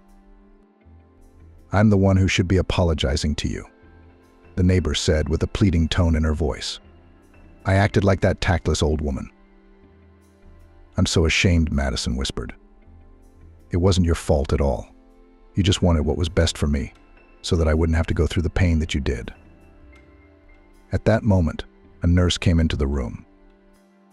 "Madison, how are you feeling?" she asked. "I'm fine." "Then go out into the lobby." "Why?" Madison was surprised. "Your fiancé is here to see you." Madison sighed heavily. She had made the decision to break up with Richard. Despite her love for him, she couldn't forgive his betrayal, which had resulted in the loss of her child. Madison slowly stood up and headed for the lobby. It was time to start a new life without lies and deceit. She walked slowly down the corridor, mentally reciting to herself what she had to say to Richard. The only thing that confused her was why her ex-fiancé had come to the hospital to apologize, or, on the contrary, to laugh at her for being such a fool. Going out into the lobby, the girl was dumbfounded. Oswald was standing in front of her. Seeing Madison, the man walked quickly towards her. "Madison, hello," Oswald said. "How are you? How are you feeling? What do the doctors say when you will be discharged?" "Stop," Madison said in an orderly tone. "Not so fast, I don't have time to answer all your questions. I'll start by asking you what you're doing here." "What do you mean?" The young man was taken aback. "I came to check on you. I also brought some fruit." Oswald handed Madison a transparent plastic bag containing oranges and apples. "Thank you," Madison thanked her guest quietly. Take, don't be shy," Oswald smiled. "It's my pleasure to take care of you. I know very well how they feed in hospitals. Besides, you need vitamins now." "That's true," the girl shrugged her shoulders. She nodded her head and pointed to a bench near the window. "Let's go and sit down." "Come on, tell me about it," the young man said, sitting down on the bench next to Madison. "I feel better now," Madison said quietly. "Unfortunately, I lost the baby." The girl was silent. She tried not to cry in front of Oswald. "I know," Oswald lowered his head guiltily. "It was my fault that it happened like that." "Why?" Madison jumped up. "If I hadn't brought Richard into our firm, he wouldn't have met her, and my brother wouldn't have cheated on you." "Oswald, don't blame yourself," Madison took his hand. "It's not your fault. What is to be is not to be avoided. You see, if we're not meant to be with Richard, then so be it." "Do you really think so?" Oswald asked hopefully. "Yes, I believe in signs of fate," Madison confirmed. "So do not worry. Everything that is done, for the best. It's just a shame I lost the baby. I'm getting used to the idea that I'm going to be a mum soon." "Don't worry, honey." The young man took the girl's hands in his. "You will heal and rest a little now, and you will definitely have children in the future." "I hope so," Madison smiled. "Madison, my dear, I've wanted to tell you something for a long time." Oswald looked straight into the girl's eyes. "You don't need Richard. A girl like you deserves more than that." "Oswald, what are you talking about?" Madison asked in a daze. "My darling, my love, you deserve to be loved, carried in his arms," Oswald passionately whispered. "I beg you, forget my foolish brother. Give me a chance to be near you. I love you very much." "Oswald, are you crazy?" Madison tried to pull her hands out of the iron grip of the guest, but he only squeezed them harder, not giving her the opportunity to get free. Suddenly the girl screamed.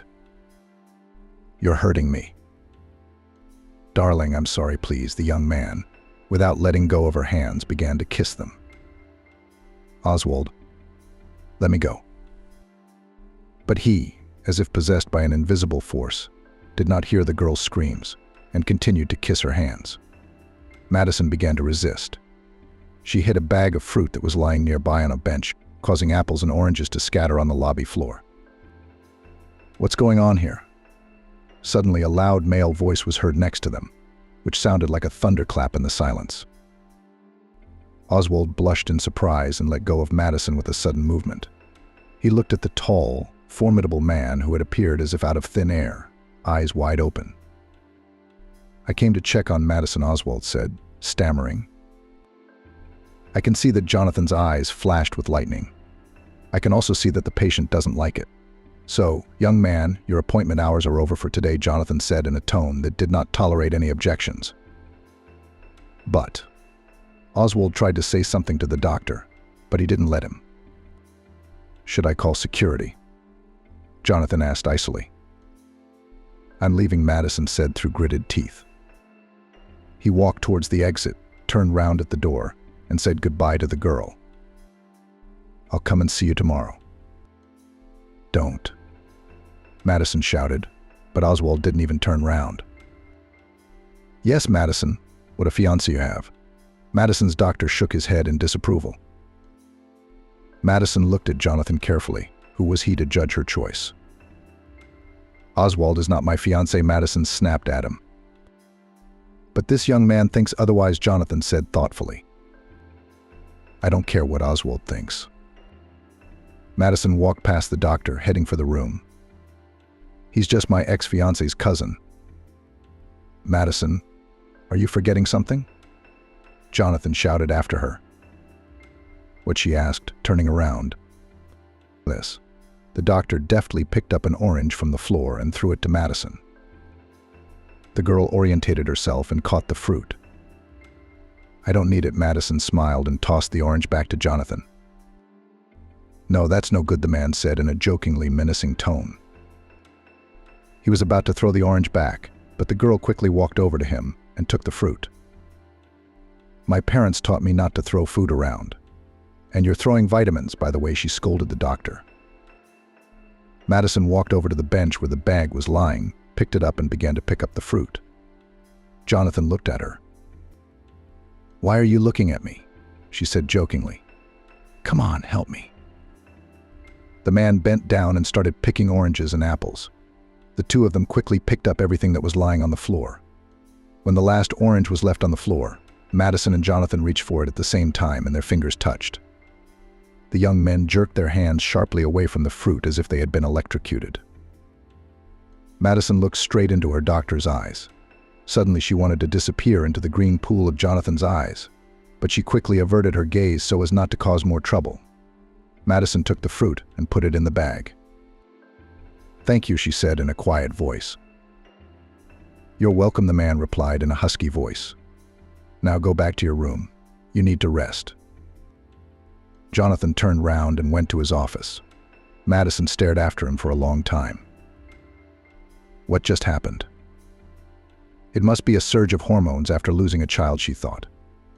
She took the bag of fruit and went to her room. Madison, what took you so long? Mrs. Megan asked. I'm waiting for you. I'm exhausted. Why are you waiting for me? Madison was surprised. Then she handed a bag of fruit to her neighbor. Here's a treat for you. Would you like some company? Oh, thank you. The older woman smiled. Why don't you eat it yourself? Your fiancé brought it for you. You've got it mixed up. It's not my fiancé, it's his brother, the girl corrected her neighbor. What brother? Mrs. Megan was taken aback. I heard him say he was your fiancé when they brought you in. And then he was on his knees in that room begging your forgiveness. Oswald apologized to me for getting Richard a job at the firm where he worked. That's where Richard had an affair with this Chris. Now Oswald blames himself for my losing the baby. Wow, the woman grinned. That's how life sometimes twists and turns. Yeah, Madison agreed. At that moment, a nurse entered the room. Madison, did you have a full house today? The nurse said with a smile. Go.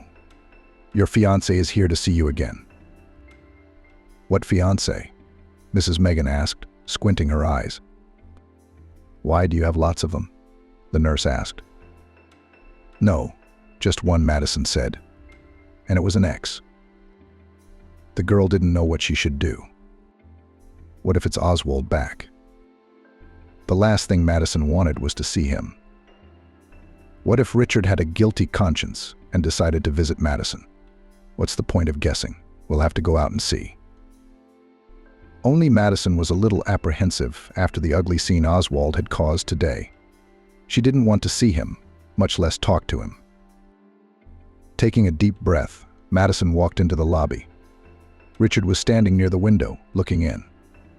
The girl grinned and felt a moment of déjà vu. Exactly an hour ago, she had walked out to Oswald, who was standing looking through that window. Richard, what are you doing here? The girl asked in a harsh tone. What do you mean? Richard was dumbfounded. He walked quickly to the girl and wanted to hug her, but Madison dodged his embrace. Don't. Madison said firmly. I asked you a question. Madison, what's wrong with you? The young man was taken aback. I came to see you. I just got back from a business trip today. I was urgently sent on company business to another city. Oswald was supposed to tell you. Richard, don't make excuses, the girl stood her ground. I know the truth that Chris came to see me, and she told me everything. Told you what? Richard asked in surprise. You're so good at acting, surprised Madison grinned. I can't believe how good you are at acting. Madison, can you explain to me in a human way what happened? Richard asked demandingly. Why did Chris come to see you? She told me the truth about you two being together and in love. There must be some mistake. The young man furrowed his eyebrows. Why is that? Madison grinned. Because she and Oswald have been dating for 2 months now and are in a serious relationship. Madison looked at Richard dumbfounded. She was completely confused as to whether Oswald was in a relationship with Chris. Then why had he confessed his love to her today? Madison looked at Richard carefully. You're not confused about anything, are you? She asked with a frown. Madison, do you think I'm an idiot? The young man was indignant. The thing is that on Thursday, when I was in the hospital, Chris came to my house and told me that you were having an affair with her. She asked me to let you go to her. That doesn't make any sense. Richard sat down on the bench. He looked at Madison carefully. If you didn't know anything about me being in the hospital, how did you end up here? Madison decided to find out the whole truth. I came home and you were gone, the young man explained. I called your phone, but you were off the hook. Yes, because I blocked you, the girl confirmed. Why? Don't play dumb? Madison grinned. But you still haven't answered my question. The girl was determined to get to the truth. How did you know I was in the hospital? I came home, and our beloved neighbor, Mrs. Cassandra, told me in all the colors that you were taken away by ambulance. Do you understand? Okay, Madison said. Honey, tell me what happened to you, Richard asked.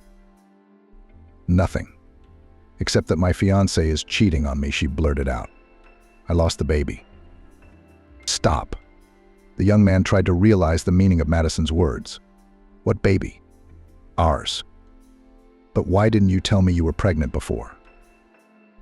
I was going to tell you that Thursday when I went into the hospital, Madison grinned.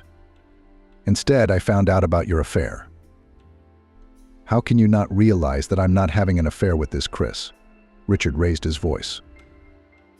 Don't yell at me. Madison was indignant. Your brother, by the way, says otherwise, Madison said. He even apologized. That he introduced you to her. Oswald? The young man mumbled confusedly. But he's lying. I would never cheat on you. Why would he do that? Madison cut the young man's speech short. I don't know. Richard suddenly lost his temper. He walked over to Madison and grabbed her by the shoulders. Look, I'm not guilty of anything. I'm hurt. Madison tried to break free of the young man's iron grip. Let me go. Jonathan walked past the lobby at that moment. He took a quick step toward Richard and pulled him away from Madison. What kind of day is this? The doctor looked indignantly at his patient. Madison, is a hospital a place to get into a relationship? I'm sorry, the girl replied, lowering her head. She was embarrassed that Jonathan had witnessed such an ugly scene. It was the second time in one day. What would he think of her now? Young man, the man said in a firm tone, addressing Richard. I urge you to leave the hospital. Otherwise, I'll be forced to call security. But I've come to visit my fiancé. Ex-fiancé, Madison cut in. Especially ex-fiancé, Jonathan added. Any questions, please, after you've been discharged from the hospital. Your fiancé has lost a child. She needs to regain her strength both physically and mentally. Madison, get me off the blacklist, please, Richard asked. Why? So I can at least call you. Richard, there's no need for that, Madison said tiredly. She was exhausted from the fight with Oswald and Richard. Get your things and get out of my flat. I'm going to the hospital. I don't think we need to hurry, Richard said. I'll wait for you and we'll talk about it. You see, I've already made up my mind and talking about it isn't going to change anything, Madison said. And you're just delaying the inevitable. I'll wait for you, Richard said. He wanted to kiss Madison goodbye, but she wouldn't let him. "I'll wait for you at home," the young man said and left. Jonathan looked at the girl. "What kind of strange suitors do you have?" The doctor grinned. "I'm shocked." Madison walked slowly into the room. She wanted to lie in bed and cover herself so she wouldn't have to see anyone or anything else today. Madison silently walked into the room and got into bed. Mrs. Megan, try as she might, could not get her neighbor to talk. The older woman took great offense at Madison for not saying anything to her. How was the meeting with the next fiancé thought? But the girl didn't care about her neighbor's feelings. She would have to sort out her own.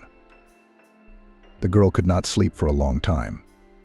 She couldn't understand which of the two brothers was lying to her, which of them was pursuing his own advantage, and most importantly, what kind. Madison decided to make a confrontation for all three: Richard, Oswald, and Chris. That this girl has a relationship with one of the brothers, there is no doubt. Just whose side is she playing on? It remains to think of such a situation to catch all three together by surprise. The only place where all the conditions match perfectly is the firm where all three work. All the following days, Madison carefully avoided meeting her brothers, although they regularly came to visit the girl. The last thing she wanted to do was talk to them. Madison realized that her love for Richard was just an obsession. At first, she didn't like his advances. Then she dreamed of his future fame as a famous computer programmer. And then the girl felt sorry for the unrecognized genius, because he had worked so hard to write this super program. And when the truth came out that the program was a figment of Richard's dreams, she felt offended that she had been tricked for so long. As they say, everything is for the best, Madison thought. She spent all her free time at the hospital with Jonathan. At first, the attending physician seemed like a serious man who was only interested in medicine. In fact, Jonathan, as he asked to be called, was only 10 years older than her. His range of interests was so broad that Madison couldn't imagine how she could know so much. They spent days and evenings talking, and each time the subject was different. During this time, she learned a lot of new and useful information. And at the same time, Jonathan was not a connoisseur and did not try to be clever. Unlike her ex-fiancé, who at every opportunity let Madison know that she was stupid. The day of the discharge came. Madison couldn't hide her disappointment. "This is it," she sighed sadly as she walked into her doctor's office. "Why are you sighing so sadly?" Jonathan smiled. "I am being discharged today, and it's time to break up." Madison shrugged. "You sound like you're going to another planet." "Madison, why are you so sad?" The man came up to the girl and put his arm around her. "Are you saying that our relationship is over? Can't we continue it outside the hospital?" "Is that what you want?" Madison asked hopefully. "I do," Jonathan answered. "As soon as I saw you, I knew we had to be together." "You do?" The girl's eyes lit up with happiness. Really, Jonathan kissed her cheek, which made Madison blush. She was pleased with the man's advances. "There was one thing I didn't like." "What's that?" Madison frowned. Their relationship hadn't even begun yet, and already there were complaints. "Madison, please deal with your brothers. I don't want them around you all the time. Plus, I'm confessing my love for you." "Don't worry about that," she exhaled. "I have an idea how to get them out." "Which one do you think is lying?" "I don't know," Madison admitted honestly. "What if Richard is telling the truth? And he hasn't cheated on you?" Jonathan asked with concern in his voice. "Would you go back to him?" "No," Madison answered. "The situation had made it clear to me that I hadn't loved Richard for a long time. It was clear to me that I had treated him like a little child." "Why?" Jonathan wondered. "I felt sorry for him, and I treated him like a piece of paper. He sat on my neck for so long and manipulated me. And I was stupid enough to let him do it because I felt sorry for him. How can it be that Richard works so hard, and his program still doesn't appeal to his customers? As it turned out, it was his idea, and no one ever wanted his software." I see Jonathan pulled her tighter against him. "What are your plans for today?" "I want to get all my stuff home first. Take a shower." Madison rested her head on Jonathan's shoulder. "And then I want to go to that firm where all three of them work." Why? Why? She grinned. I want to catch them in an uncomfortable situation. That way I'll get them out in the open quicker. I won't let you go there alone. Jonathan was determined. I'm coming with you. I'm just finishing my workday for the day. Great. Madison kissed the man. You'll be a great support. I'm going to go pack. I'll be waiting for you downstairs in the car. Jonathan smiled at her. He was glad he had met her. He was glad that he had met her. It so happened that all the girls he had relationships with did not understand his attitude towards work. After all, Jonathan gave himself to it completely, and the girls were capricious, forcing him to choose between work and them. Jonathan had always chosen work, as it was the only thing he saw the meaning of his life in. It was only now, when Madison came along, that he realized what it was to love and be with this girl all the more. Madison understood him and accepted him for who he was, and now he would do anything to make this fragile girl happy. Walking out of the hospital into the street, Madison breathed a full sigh. How she had missed fresh air all this time. Madison, don't stay out in the cool air too long, or you'll catch a cold. Jonathan shouted. He was standing outside his car waiting for the girl. When he saw Madison, the man opened the car door for her. Please, my princess, the carriage is here, he said. Thank you, my king. Madison smiled back.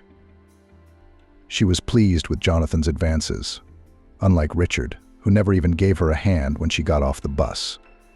The gallant Jonathan's manners were on point. Where are we going? The man asked as he got into the car. Home first, Madison replied happily. I want to take a quick shower to wash off all the hospital odors. No hard feelings, okay? Even though I love my job so much, every time I come home from the hospital I shower and wash my clothes too. I feel like I smell sick. Then go home now, Jonathan commanded. When they entered their flat, the girl's mood had dropped considerably. It was obvious that Richard had never moved out. She picked up her former young man's traveling bag and quickly threw Richard's things into it. Well, that's it, I guess, said a satisfied Madison as she walked around the flat and looked around. She didn't want any little thing to remind her of their former relationship. Jonathan, I'm going to take a shower. Could you put the kettle on? I'm dying for a sip of green tea. As you say, my princess, the man kissed the girl on the cheek and went to the kitchen. An hour later, the young people headed to the firm where the brothers worked. The girl just couldn't wait to look them both in the eyes, as well as to set things straight. When Madison and Jonathan entered the office where the brothers worked, they saw Oswald kissing Chris. What an interesting picture. Madison grinned. And you, girl, I see that you are not bad. You're having an affair with two brothers at once. Madison, what are you doing here? Oswald was confused. Then he looked at Jonathan, and he was instantly angry. And your protector is here.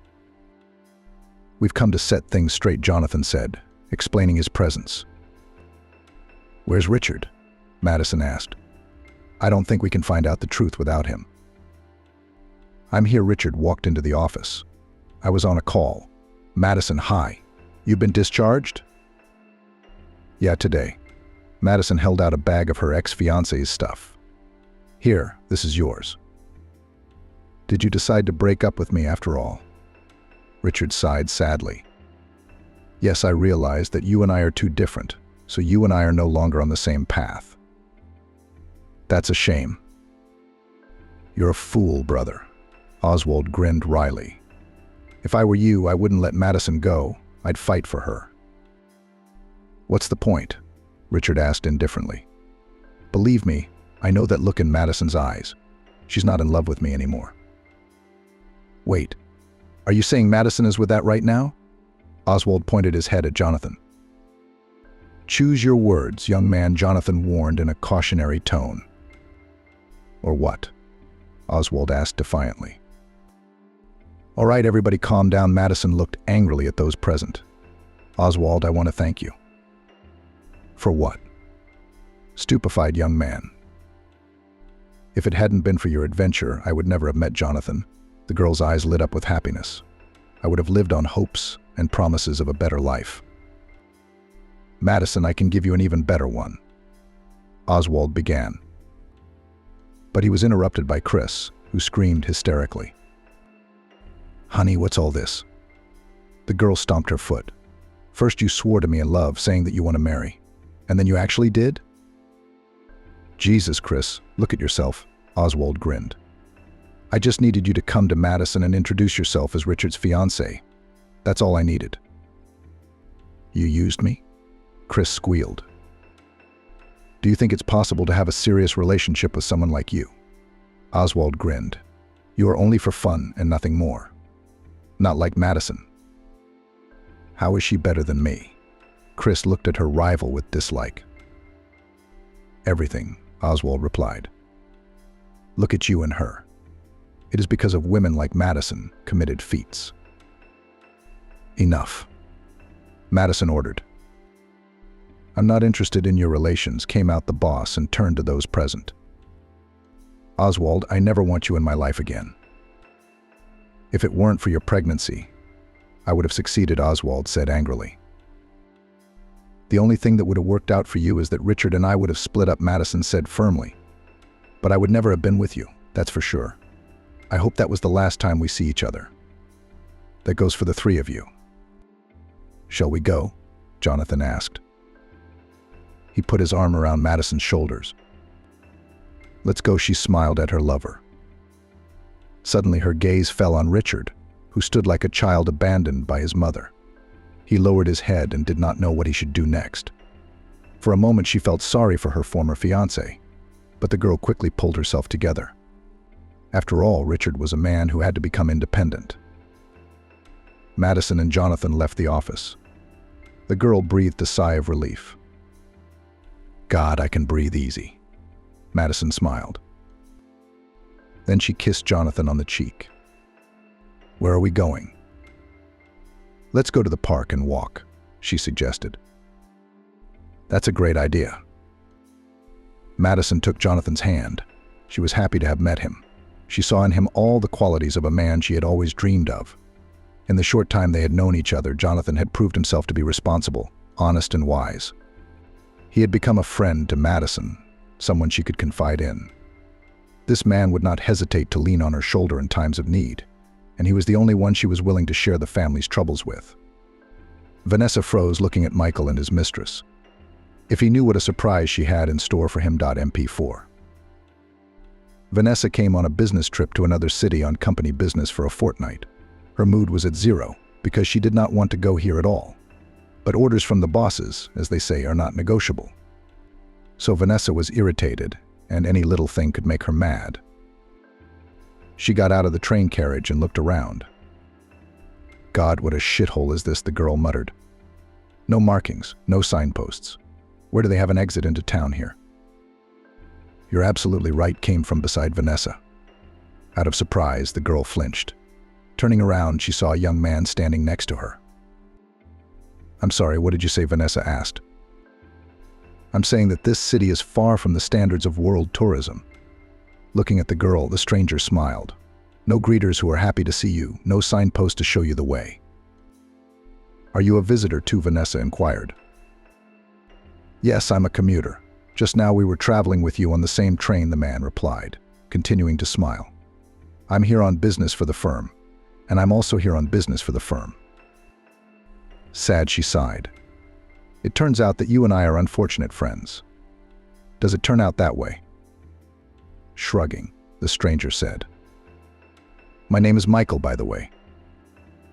Vanessa, the girl, smiled and shook the outstretched hand. So let's go find a way out into the city. Let's go. Michael easily picked up his traveling bag, which lay near his feet. The man then reached out to grab Vanessa's suitcase. Let me help you. Gladly, the young people set off in search of a way out into the city. As they exited the station building, Michael looked at his companion. Vanessa, where are you going? He inquired. I want to get settled at the Dawn Hotel for starters, and then I'll be traveling on company business. It is not otherwise than fate itself has decided to bring our lives together, said the man enthusiastically. What do you mean? The girl was taken aback. I, too, am staying at the same hotel, and I'm on my way to the same place right now." "Oh, that's wonderful," Vanessa rejoiced. "There will be someone to spend the evenings with." "That's a great idea," Michael supported the girl. He caught a taxi and they drove to the hotel. Once inside the hotel building, the couple went to their rooms, agreeing to meet in the lobby in the evening. Vanessa had been on pins and needles all day. She was nervous about her upcoming meeting with Michael. She liked this man, and she wanted to continue communication with him after the business trip. It so happened that Vanessa 6 months ago broke up with her young man, with whom she had been dating for more than 5 years. The girl painfully experienced the breakup, so she tried to avoid communicating with men, and Michael managed to charm her to bring her back to life, so to speak. In the evening, when Vanessa went out into the lobby, Michael was already waiting for her. He handed the girl a bouquet of red roses. "Beautiful flowers for a beautiful girl," he smiled. "Thank you," Vanessa replied. She was pleased by Michael's words. "Shall we go?" The couple walked through the spring night city, which no longer seemed unfriendly to Vanessa. On the contrary, she thought it was made for romance. Lilac bushes were blooming all around, which made the air smell of love and magic. Looking at her companion, the girl realized that she had fallen in love. Michael completely met her requirements for men. Returning to the hotel, Vanessa realized that she did not want to part with him. "It's a shame our walk is over," Michael said sadly. "Me too." "Michael, do you believe in fate?" the man asked suddenly. "I don't." "I do, as of today," Michael said eagerly. He looked into his companion's eyes. "You and I lived in the same town and didn't even know each other existed until we came to this town. And now I realize that it was fate itself that brought us together. Do you agree?" "Yes," replied a happy Vanessa. "Now we just have to be together." Michael didn't have time to finish because Vanessa kissed him passionately. They spent the night together. Waking up the next morning, Vanessa pulled herself up. She had never felt such a sense of happiness before. The man she loved was sleeping next to her. Suddenly, the girl frowned. Vanessa was afraid of the feeling she had for this man. What if she was in a hurry? What if his wife and children were waiting for him at home? The girl realized that she didn't know anything about him. Having thought of nothing better, Vanessa quickly dressed, gathered her things, and left Michael's room. Walking into her room, the first thing the girl did was open the window to her room, letting in the scent of lilacs. Taking a deep breath, Vanessa smiled. The scent of lilacs always filled her with romance. The girl went into the shower, standing under the hot jets of water. She thought back to last night. Vanessa had twofold feelings. Undoubtedly, she was happy, and at the same time she felt guilty that she had trusted him without knowing him. She was ashamed of her behavior. Although, on the other hand, her mother, Mrs. Catherine, had always told her daughters that it was better to take a risk once and be happy all your life than to sit around regretting the missed opportunity. And Vanessa and her younger sister Jessica remembered this admonition for life. But what if this moment had come and Vanessa had done the right thing? Michael had said that fate had brought them together. Vanessa stepped out of the shower. She put her thoughts and feelings in order and calmed down a little. Looking at the clock, the girl began to get ready for work. Today in the firm, where she came on a business trip, there would be an important seminar on further strategy and development of the company. She was distracted from packing by a knock on the door. Deciding that it was bringing breakfast to the room, the girl opened the door. "Hello, come in." Vanessa was silent for half a word. An angry Michael stood in front of her. "Vanessa, what's wrong?" the man asked, stepping into the room. "Nothing." "How nothing?" Michael continued angrily. "We had such a great night together last night, and then you ran out on me this morning. I have to get ready for a seminar." So I left. Vanessa tried to put as indifferent a tone to her voice as possible. "Sweetheart, you have to move in with me." The man walked over to the girl and hugged her. "I woke up this morning thinking you were near me, and it turns out you've left me. You can't imagine the horror I've been through." "Michael, I was thinking about something today." Vanessa released herself from the man's embrace. You and I rushed into a serious relationship yesterday. We don't know anything about each other, Vanessa said. Ask the girl's lover quickly replied. I'm ready to answer your questions honestly and without deceit. Do you have a family? No, no family, Michael said. There was a girlfriend, but she and I broke up not too long ago. Like not too long ago this morning, he admitted. When I woke up, the first thing I did was call my girlfriend to explain myself to her honestly. It would have been total piggish of me to cheat on her further. So I'm the culprit behind your breakup, the girl asked directly. Let's just say you were the final straw in my decision, Michael sighed. I've been coming to this for a long time. I didn't mean to. Vanessa, my girl, it's absolutely not your fault, the man hugged the girl. On the contrary, I am grateful to fate for bringing you into my life. You realize that in such a short time, Vanessa smiled. Sometimes just a moment is enough to realize that the man kissed Vanessa. The girl felt dizzy from Michael's hot kiss. At that moment, Vanessa's phone rang. Looking at the caller's name, the girl frowned. Mum, hi, Vanessa said anxiously. Is something wrong? I just wanted to see how you were doing, Mrs. Catherine said in a fallen tone. I'm doing fine, cautiously replied the girl. And you? And US, repeated the woman. When are you coming back? Mother, I'll be here in a fortnight. You know I forgot, Mrs. Catherine shrugged her shoulders. Jessica was dumped by her young man. Dumped how? Said their relationship had exhausted itself and they would now go their separate ways. Why is Sister Jessica crying? Can't get over it. Because she had plans for him, Vanessa grinned. Like what? Like what? Mrs. Catherine became indignant. Jessica was going to marry him and he knew about it. That's always you, she raged. Your sister feels bad and you. I'm just being realistic about things, the girl objected. My sister is always rushing into decisions, Vanessa said, and you support her in that. Daughter, she just wanted to be happy. Mum, tell your sister that things will work out, the girl replied. I know what I'm saying myself. Got over it 6 months ago. When will you be free? Call Jessica. Talk to her. Okay, Mum, she promised. That's it. I kiss you. Bye. Switching off the phone, Vanessa turned to Michael. She decided that since fate had given her such a gift in the form of Michael, she would not resist but accept it. Things happen in life. Maybe Michael is really her man, with whom she will live the rest of her life. 2 weeks flew by like a blink of an eye. Vanessa, packing her things, cried in her hotel room. Stupid move, she said. What about you? Michael walked over to the girl and hugged her tightly. I don't want to break up, Vanessa whispered through her tears, snuggling up to her lover. Did I say anything about breaking up? The man was surprised. On the contrary, we're just getting started. Really, the girl asked hopefully. Yes, in the first place you have met my family. And in the second place, Vanessa asked with interest. And secondly, you're coming to visit me and we're getting ready for the wedding. So soon, stupefied the girl. Why procrastinate? Michael shrugged. We love each other. But you don't know me at all. The main thing is that we have feelings, and we'll get to know each other in the course of married life. Vanessa continued packing. She was happy and felt like the heroine of a love film where all relationships end with a happy ending.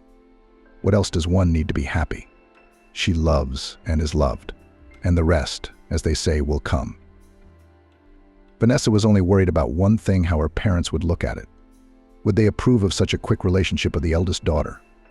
Michael, as if sensing his beloved's worries, hugged her tightly. Don't be afraid, Vanessa. I'm with you. I'm with you, the man kissed the girl on the cheek.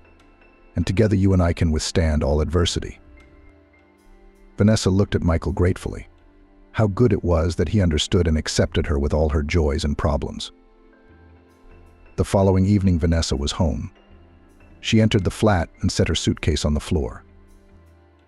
I'm home, she shouted. At her daughter's shout, Mrs. Catherine came out of the kitchen. Daughter. Thank God the woman hugged the girl. How have I missed you? Oh, how you've lost weight, Mrs. Catherine splashed her hands, looking over Vanessa. Mummy, I've missed you too, Vanessa kissed the woman on the cheek. How are you two doing? How's your sister? Oh, don't ask, Mrs. Catherine's cheerful mood faded. A fortnight to walk about as if we were dipped in water.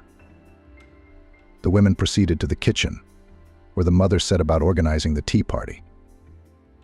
Poor Jessica sympathized the girl. Haven't you made up with your boyfriend? No, I've talked to him on the phone so many times and he won't talk back. What did they fight about? Did he find someone else, said the woman sadly. Now she sits in her room all day crying. Mum, how many times have I told you Jessica needs to get a job, Vanessa said judgmentally. Then she wouldn't have time to sit around crying. When I broke up with my ex, I plunged straight into work. It pulled me out of my depression fast. Vanessa stopped talking abruptly. She hadn't planned to speak before the time. She wanted to start by preparing her parents for her meeting with Michael. So sweet, daughter, said Mrs. Catherine began. Now speak. She looked intently at Vanessa. What now? Suddenly everything. Oh, Mum. I'm so happy, the girl smiled. I met a man on a business trip. Can you imagine? Michael is from our town. We were with him all those 2 weeks together. I fell in love like a girl. He's so Vanessa hesitated. Mum, I'm getting married. What? How can you get married so soon? Mrs. Catherine was taken aback. Oh, Sis is here, said Jessica in a colorless voice, coming into the kitchen. How was the trip? I'm marrying Vanessa began. Good, she's moved out, Mrs. Catherine interrupted her sharply. I see, Jessica replied. So stop walking. Vanessa was glowing with happiness and wanted to share it with everyone. You're a young and beautiful girl. Stop killing yourself over your ex. Easy for you to say, Jessica grinned. You're an independent person. What's stopping you from becoming one? The older sister puzzled. Get yourself a job. Start realizing yourself. And what, Vanessa, is your sister telling you that's sensible? Mrs. Catherine supported her eldest daughter. Where am I going to get a job now? Finish up, Jessica. Will Vanessa help you? Said the woman in a firm tone. I'll certainly help. The girl was taken aback. But there you go, Mrs. Catherine was at a loss for words. And life is slowly getting better. Yes, Vanessa looked at her family. She suddenly realized that her mother had smoothly shifted the responsibility of getting Jessica a job onto her eldest daughter's shoulders. Only where Vanessa should find a job for Jessica, Mrs. Catherine didn't say. The girl sighed. Well, initiative is punishable. Vanessa did not know how to help her sister in finding a job, because Jessica herself did not take any action in this direction. You see, honey, I realize it's my own fault, the girl complained to Michael when they saw each other in the evening. If I don't help my sister find a job, then I'm to blame for her unrealized potential. Vanessa, Michael said in a firm tone. I realize you're the older sister, but you're not going to be wiping her tears away all the time. You're right, Vanessa lowered her eyes. But I promised I'd help ... Only here's how. Listen, what's your sister's profession? The man asked, suddenly hesitating.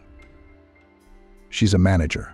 That is, an experienced computer user, he added. It seems to me that I can help you. Our company is laying off a girl who worked as an assistant to the deputy director. To put it simply, we need a secretary. And if anything, I can put in a good word with the bosses. There was hope in the girl's eyes, but her previous relief, she didn't even doubt that Jessica would be hired for the position. Really, Michael laughed. He liked his girlfriend's childlike directness. He'll tell Vanessa about it.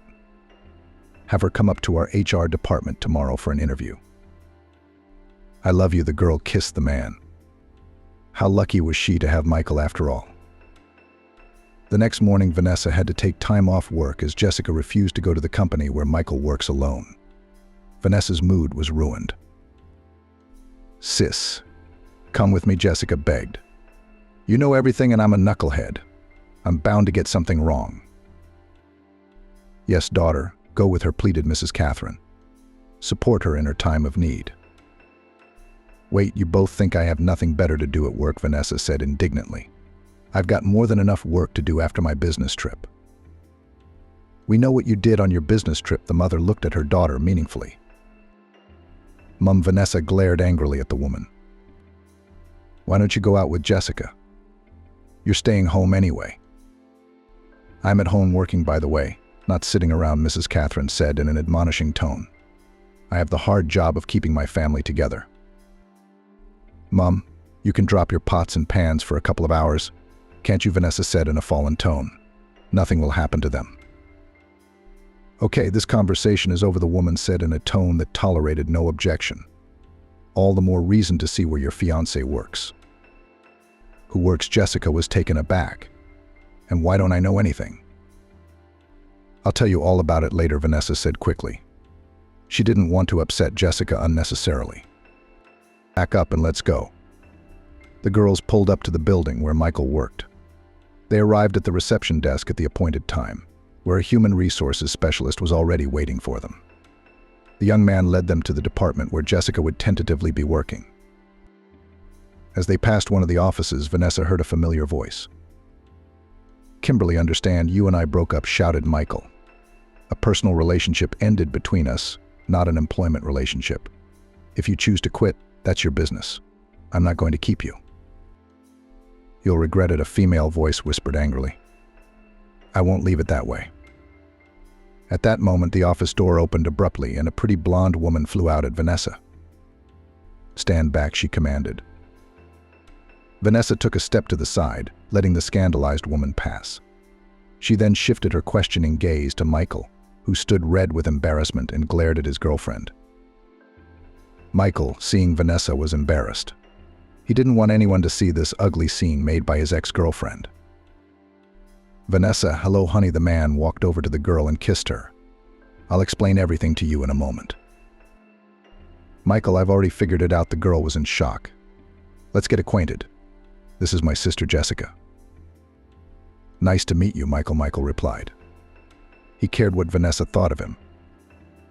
How interesting is it here, Jessica smiled wryly. If I'm not mistaken, you're here for employment, the man retorted stiffly and glared menacingly at Vanessa's sister.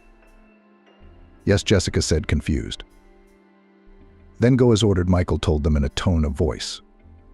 The man then looked at the specialist who was escorting the sisters to human resources. Ashley, escort this girl to her destination. Whatever you say, Michael, the young man responded. Jessica, come on through. I'll wait for you downstairs, Vanessa shouted after her. She was in shock as she had never seen her man in such a state. Vanessa, I suggest we go to the cafe and talk it over, the man put his arm around the girl's shoulders. Okay, Vanessa agreed. Michael led his girlfriend to the cafe, which was located next to the company where he worked. In all this time, Vanessa hadn't uttered a word. Honey, what kind of coffee do you want? Latte with banana syrup, Michael, having ordered, led Vanessa to a table near the window. The design of the cafe was made in beige-pink colors. Its creators managed to embody the environment for a serene, pleasant rest. And the cooks tried to make the food tasty, so that the guests returned to this cafe more than once. Taking a seat on the soft and cozy sofas, Vanessa looked at her companion carefully. I want to apologize for that ugly scene you witnessed, the man said. He was the same old Michael again, soft and kind, the one Vanessa had fallen in love with. I'm against office romances, and yet I had an affair with my secretary, the girl grinned. Yeah, but she was my girlfriend first. Here's how it was. I met Kimberly when she was at university. She won my heart immediately. Beautiful, confident, Kimberly was the fulfillment of men's fantasies. Many of the young men at our university were crazy about her, myself included. Vanessa was uncomfortable with Michael's confession, but she realized that Kimberly was a man's past and there was no getting away from it. She took a big sip of coffee, thus burning her throat, but the girl didn't even notice it. After graduation, I quickly found a job, Michael continued. And Kimberly, despite her sharp and analytical mind, couldn't get a job for a long time. It pissed her off a lot. So I offered to help her and arranged for her to join our company. I thought it was romantic to work and live together. You lived together. Vanessa was taken aback. Yes, at one point Kimberly didn't have the money to pay for rented accommodation. That's when I suggested she move in with me. I see the girl muttered in a fallen tone. Vanessa had never been jealous, but now she was simply overwhelmed by the feeling. It seemed silly to be jealous of the past, but Vanessa couldn't help herself. We were fine at first, Michael continued. He, seeing that his girlfriend was uncomfortable with his revelations but determined to tell the whole truth. It was better to relive the unpleasant moments now than to revisit the subject every time. But gradually Kimberly began to demand impossible things from me. For example, she wanted in ultimatum form a bonus equal to the cost of a new fur coat or a salary increase because she can't afford to fly to Europe to go shopping. Wow, the more Vanessa learned the details of the past relationship, the more shocked she became. If I didn't fulfill her every whim, Kimberly would have fits of uncontrollable anger. She could smash anything she could get her hands on. At times like that, it was best to stay away from her. I felt guilty towards Kimberly because I couldn't give her the life she wanted. Our relationship began to wane. Kimberly could afford to stay out all night without giving me a reason for her absences. At first I tried to get the relationship back on track, but as it turned out, it was futile. Kimberly didn't need that either. Our sick relationship lasted exactly until I met you. When Kimberly found out about you, it was like she went crazy. She screamed, begged me to come back, blackmailed me into leaving you and going back to her. And you, Vanessa asked with bated breath. And I love you, the man kissed the girl's hand. At that moment, Jessica walked into the cafe. She took a seat at the table next to Vanessa. Yeah, sis, you hit the jackpot, Jessica grinned. Vanessa looked at her sister in surprise. What do you mean? Vanessa, are you either a complete fool who doesn't even know her fiancé or a cunning schemer who is hiding the truth? Jessica smiled evasively. Michael, do you know what she's talking about? Vanessa looked at the man questioningly. Not really, Michael shrugged. All the important aspects of my life, you know. You're a joker, though, Jessica said in a mysterious tone. What on earth is going on? Vanessa became indignant. Do you know why I had no problem getting hired by the company your man works for? Jessica asked and looked at her sister carefully. Girl, that's none of your business, Michael retorted sharply. He was angry at Jessica for prying into his business. Vanessa was confused. She didn't understand the reason for the man's irritation. But the fact that Michael didn't want her to know the truth was obvious. If that was the case, then what was he hiding from her? No, Michael, it concerns you now, Jessica continued caustically. Against the backdrop of recent events, namely being dumped by her fiancé, the girl was happy that her sister's man wasn't who he said he was. And most importantly, that he hides the truth from Vanessa. So he doesn't trust her. The thing is that your man is not just a specialist in this company, but it's heir, Jessica said. What do you mean heir? Vanessa was stunned. The company belongs to my grandfather, Michael admitted. But I don't consider the company my own. I'm just an employee like 1,000 others. And you mean you don't have any privileges? Jessica wondered. How is it that a direct heir has no privileges? No, on the contrary, I'm demanded more than the other employees, Michael said. I always have to prove that I am kept in the company because of my knowledge and skills, not because of a favor. I work 10 to 12 hours a day, just because I'm my grandfather's grandson. God, it's hard on you, Vanessa whispered. Okay, why did you hide your relationship with the director of the company first? Jessica asked. What's the point of bragging about something that doesn't belong to you? Michael answered the question with a question with a question. I agree with you, Vanessa smiled. You're an idiot, Vanessa. Jessica glared at him. Why? Michael and Vanessa asked at the same time. Just stupid. That's all. Jessica glanced defiantly at her watch. Okay, well, I have to go. I have so much to do. I won't keep you any longer. Jessica stood up and left the cafe with a quick step. Michael looked at Vanessa carefully. Honey, are you really not angry that I didn't tell you anything about Grandpa's company? I am, Vanessa smiled. You're absolutely right about it not being your company. It's so good to have met you." Michael felt a sense of relief. The last secret of his life was now known to his beloved. "Why don't we go for a walk?" suggested the girl. "That's a great idea," the man smiled. The couple left the café. They walked slowly along the streets, enjoying each other's company. Michael looked at Vanessa, and his heart rejoiced. At last he had met the one and only, with whom he would not be afraid to start a family. Michael could talk to Vanessa about any topic that he cared about. Suddenly, a young man approached Vanessa and embraced her in a masterly manner. "Vanessa, darling, I've missed you so much," he said. Vanessa looked at the young man with the look of a hunted animal. Why had he come into her life again? "What do you want from me?" she asked, freeing herself from the clinging embrace of Anthony, her former young man. "Oof, Vanessa, what a tone." The young man smiled cheekily. "I came to you. And you, sweetheart." "Who is this?" Michael asked. He was unpleasant that some stranger was behaving unceremoniously with his favorite girl. "Who are you to call Vanessa nice?" Anthony took offense, especially in my presence. "Stop it," Vanessa said indignantly. She had finally recovered from the shock of seeing her ex unexpectedly. Vanessa and Anthony had been together for 3 years. The girl loved him more than anything in the world and forgave him a lot. It so happened that the young man has always lived in his own pleasure. In his 28 years of labor experience, he is only 1.5 years. And why should he work hard when women support him? First his mom, then he got off her neck and moved on to Vanessa. The girl loved Anthony so much that she didn't give it a second thought. The young man persistently pretended to look for a job. After various interviews, he realized that all employers did not see him as a genius and offered him positions much lower than he deserved. Vanessa was supportive of her lover. She was hurt that he was not appreciated. Anthony indulged in idleness all day long, waiting for Vanessa from work. Therefore, he quickly found a way out for a pleasant pastime, began to go to clubs and bars, and accordingly pull money from Vanessa. After all, this is not a cheap pleasure. And that the girl did not suspect anything, Anthony quickly came up with a legend for her.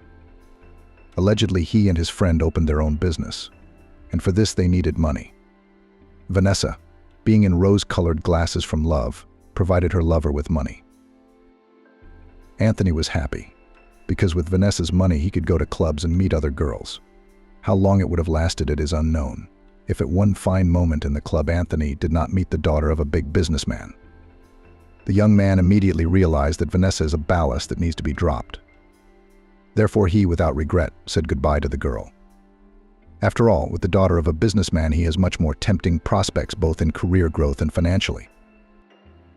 For Vanessa it was a terrible blow. She was covered with depression. Then the girl decided to hit the work. Her labors quickly paid off. 3 months later she was promoted. Thanks to this she was sent on a business trip, where she met Michael. "Vanessa, why are you so glum?" Anthony smirked cheekily. "Aren't you happy to see me?" "No, you're a past that should stay in the past," the girl replied. Vanessa then looked at Michael, smiled at him and asked, "Shall we go?" "Vanessa, what are you doing?" Anthony was taken aback. "I want to come back to you." "And where is the love of your life, for whom you left me? Did she leave you?" the girl asked wryly. "Would you believe it?" began to justify the young man. "She turned out to be such a bitch. She was having fun on her father's money, and I have to pay for myself. And you, of course, it does not suit you." Vanessa continued to mock. "Have you changed?" Anthony was taken aback. "Although I like you better like this. You finally got some backbone in you." "Young man, in case you haven't noticed, Vanessa doesn't want to talk to you," Michael said stiffly. "Who the hell are you anyway?" Anthony asked defiantly. "Vanessa, is this your new boyfriend? Isn't he a little old for you?" "Be careful where you turn," Michael warned her. "I'm sorry," Anthony replied wryly. "You're right, old age should be respected." "Anthony, would you get out of here?" Vanessa ordered. "I love Michael." "Jessica was right that you became arrogant when you got yourself a rich man," Anthony said angrily. Who was right? Vanessa was stunned. Really? The meeting with the girl's ex-boyfriend was because of her sister. Just why would Jessica want to do that? Arriving home, Vanessa's first instinct was to clear things up with her sister. She entered her room without knocking. "Jessica, can you explain to me clearly what kind of circus you made in the cafe?" Vanessa said in a harsh tone. "I don't know what you mean," the girl made an angelic expression on her face and clapped her eyes shut. "I mean the way you tried to expose Michael's position in the company," the older sister continued without changing the sharpness of her tone.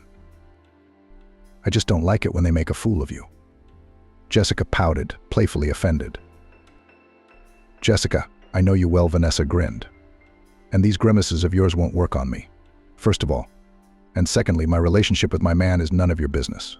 Do you understand? You have to realize that Michael is hiding something from you. Otherwise, he would have told you that he owns the company." "Not him, but my grandfather." Vanessa's tone was as hard as steel.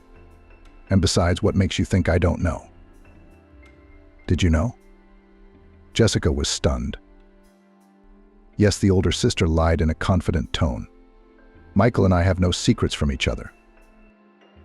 "I couldn't tell from the look on your face when you told me," Jessica said thoughtfully. "It was surprised." "It was surprised that you decided to meddle in my relationship," Vanessa countered. "I meant well. If you really wanted it that way, you wouldn't have told Anthony about my new relationship." "I met him by accident." Jessica started to justify herself. He said, "How are you doing?" I told him everything. "I didn't mean to." "I can see by the look on your face that you did it on purpose." Vanessa raised her voice. "Remember, if you ever do anything like that again, you're on your own." The girl left her little sister's room, slamming the door. She hoped that Jessica understood her and would no longer interfere in Vanessa's private life. A month passed. Vanessa was dating Michael. Their relationship was so perfect that the girl began to fear that at one point it might burst like a soap bubble. Jessica worked in a company headed by Michael's grandfather. Despite the girl's efforts, her boss was not happy with her. Today, Michael had complained about her to Vanessa. "You see, Jessica's job was to prepare a package of documents for signing a lucrative contract," Michael explained, walking with Vanessa in the park after dinner at the restaurant. "But that's slacker. I'm sorry, but I can't call her anything else." Vanessa sighed sadly. She understood Michael's resentment. But Jessica was her sister, and it was a shame that her employer felt that way about her. "She got the name of the company we're signing the contract with wrong," the man continued. "Not only that, but there are a lot of mistakes in the text. Well, we noticed it in time and corrected it quickly." "How shameful," Vanessa said quietly, her cheeks flaming. The girl took her work very seriously and never allowed a careless attitude. That's why her superiors valued her so much as an employee. Why doesn't Jessica have that drive to be the best?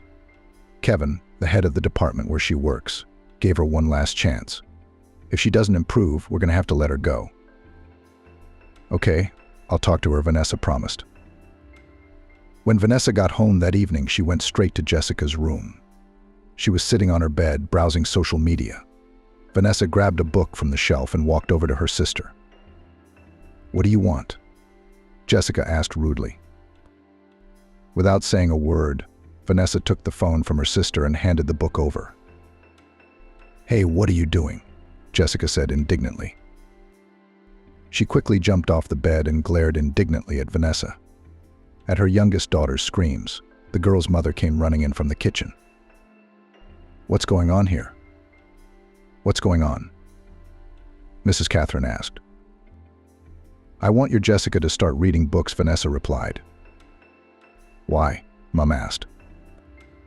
"And because she almost blew a lucrative contract today because of her inattention and illiteracy." "Is your Michael picking on me?" Jessica cried. "So he's trying to smear me. Why would he do that?" Vanessa was taken aback. "Why would he do that? Why would he hit on me?" "I told him no," Jessica said, and cried even harder. Vanessa looked at her sister carefully. How could Jessica stoop to lying, and yet she could calmly accuse an innocent person of such an indecent act? What do you mean? The girl asked. It's that your Michael was hitting on me, Jessica shouted. She started pacing around the room and breaking her arms. And I turned him down. Then he told me that if I didn't have him, I'd be fired from my job. And he laughed so nasty. Well, daughter, you've made a mess of things. Mrs. Catherine looked disapprovingly at Vanessa and shook her head. The girl felt dizzy with excitement.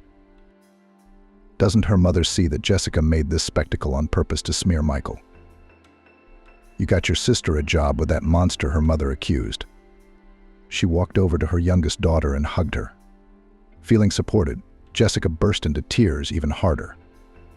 Be quiet, my girl, her mother said firmly. I don't believe it. Michael is not like that. I know he isn't. Are you trying to tell me I'm lying? Jessica screamed hysterically through her tears. Well, something like that, Vanessa replied defiantly. She decided that Jessica had accused Michael without reason, because the man had never once given her reason to doubt him. Her little sister, on the other hand, was a flirt. Oh yes, Jessica was angry. Her tears dried quickly, as if the tantrum had never happened. She jumped out of bed and ran up to her sister. Her eyes blazed with hatred. Then tell me why I should do this. To make me doubt my man's honesty. We'd fight, and one day Michael would leave me, and you'd be free to take my place. I don't want your Michael, Jessica poked him. Then why are you flaunting your charms in front of him? Vanessa grinned.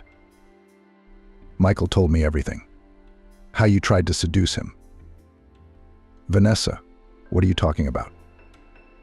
Mrs. Catherine reacted sharply, stunned, standing up and looking at her two daughters. The truth, Mummy, Vanessa sighed sadly. Jessica has been going to work for a month, and at the same time purposefully seducing my man. Did your Michael tell you that? Jessica laughed hysterically. He's a hedge. Well, you should know that he's lying to you. He might be lying, but the cameras. Vanessa stopped talking. She decided to go for the deception and catch her sister in a lie. Jessica would panic and give herself away. What cameras? Catherine was stunned. Did this guy film himself molesting my daughter? No, Mom. The company has cameras in all the offices and corridors for security reasons, which record not only video but also sound. I haven't seen any cameras, Jessica said hesitantly. That's because they're hidden. Vanessa continued to play her part. She realized that if she lost now, her relationship with Michael would be in trouble. His mother would brand him a womanizer and a pervert forever. There's some pretty cool videos of your little girl acting like a little girl of easy virtue. Jessica, is it true? The mother asked quietly. She didn't expect her daughter to behave like that. Yes, Jessica shouted defiantly. It's true. But why did you do it? Mrs. Catherine continued to inquire. The woman could not conceive how her Jessica could have done such a thing, trying to seduce her sister's man. Why? Jessica asked defiantly. I want to be a rich man's wife too. Why was Vanessa so lucky in life? What did she do to deserve it? I'm 100 times more beautiful than she is. I go back and forth in front of him. I smile. I make eyes at him. He doesn't pay any attention to me. Maybe it's because he loves me. Vanessa asked quietly. Have you ever thought about that? To hell with love, Jessica. You can't do that. The woman tried to calm her youngest daughter. You can have many suitors, and you only have one sister? Mom, what are you talking about? Jessica frowned. There are no sisters or brothers in this kind of business. It's every man for himself, and I'm going to do everything I can to make sure Michael is mine. God, Vanessa was stunned by the words her sister said. Does Jessica really think so? At that moment, the phone rang. Vanessa looked at the display and smiled. Yes, honey, I'm listening to you, she said in an affectionate tone. Hello, darling. She heard her lover's voice in the distance. I want to warn you that I urgently needed. At that moment, the voice cut off. "Hello, Michael," Vanessa shouted into the receiver. "My love, can you hear me?" The girl heard the voice of her beloved again. "Yes, I left the city for a while and now I'm driving on the motorway. Do not call yet." "Why? So it is necessary." Michael replied harshly. "As it will be possible, I will let you know about me. I love you." At that moment there was a loud bang in the receiver, and then there was silence. The man's phone was switched off.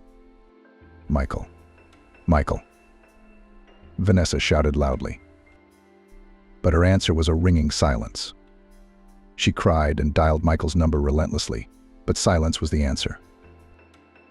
"Vanessa, what's wrong?" Mrs. Catherine asked excitedly. It was the first time she had seen her eldest daughter in such hysterics. Usually emotionally reserved Vanessa never showed her feelings in public, trying to hide what she was experiencing.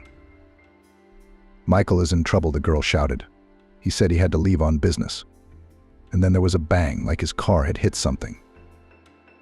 Maybe his phone fell in the car, Jessica suggested. She was startled by her sister's reaction. Then why wasn't he answering? "Why is there silence on the phone?" Vanessa shouted. Her imagination was painting horrible pictures of a car accident involving Michael. Her brain fought them off, but her heart believed he was all right.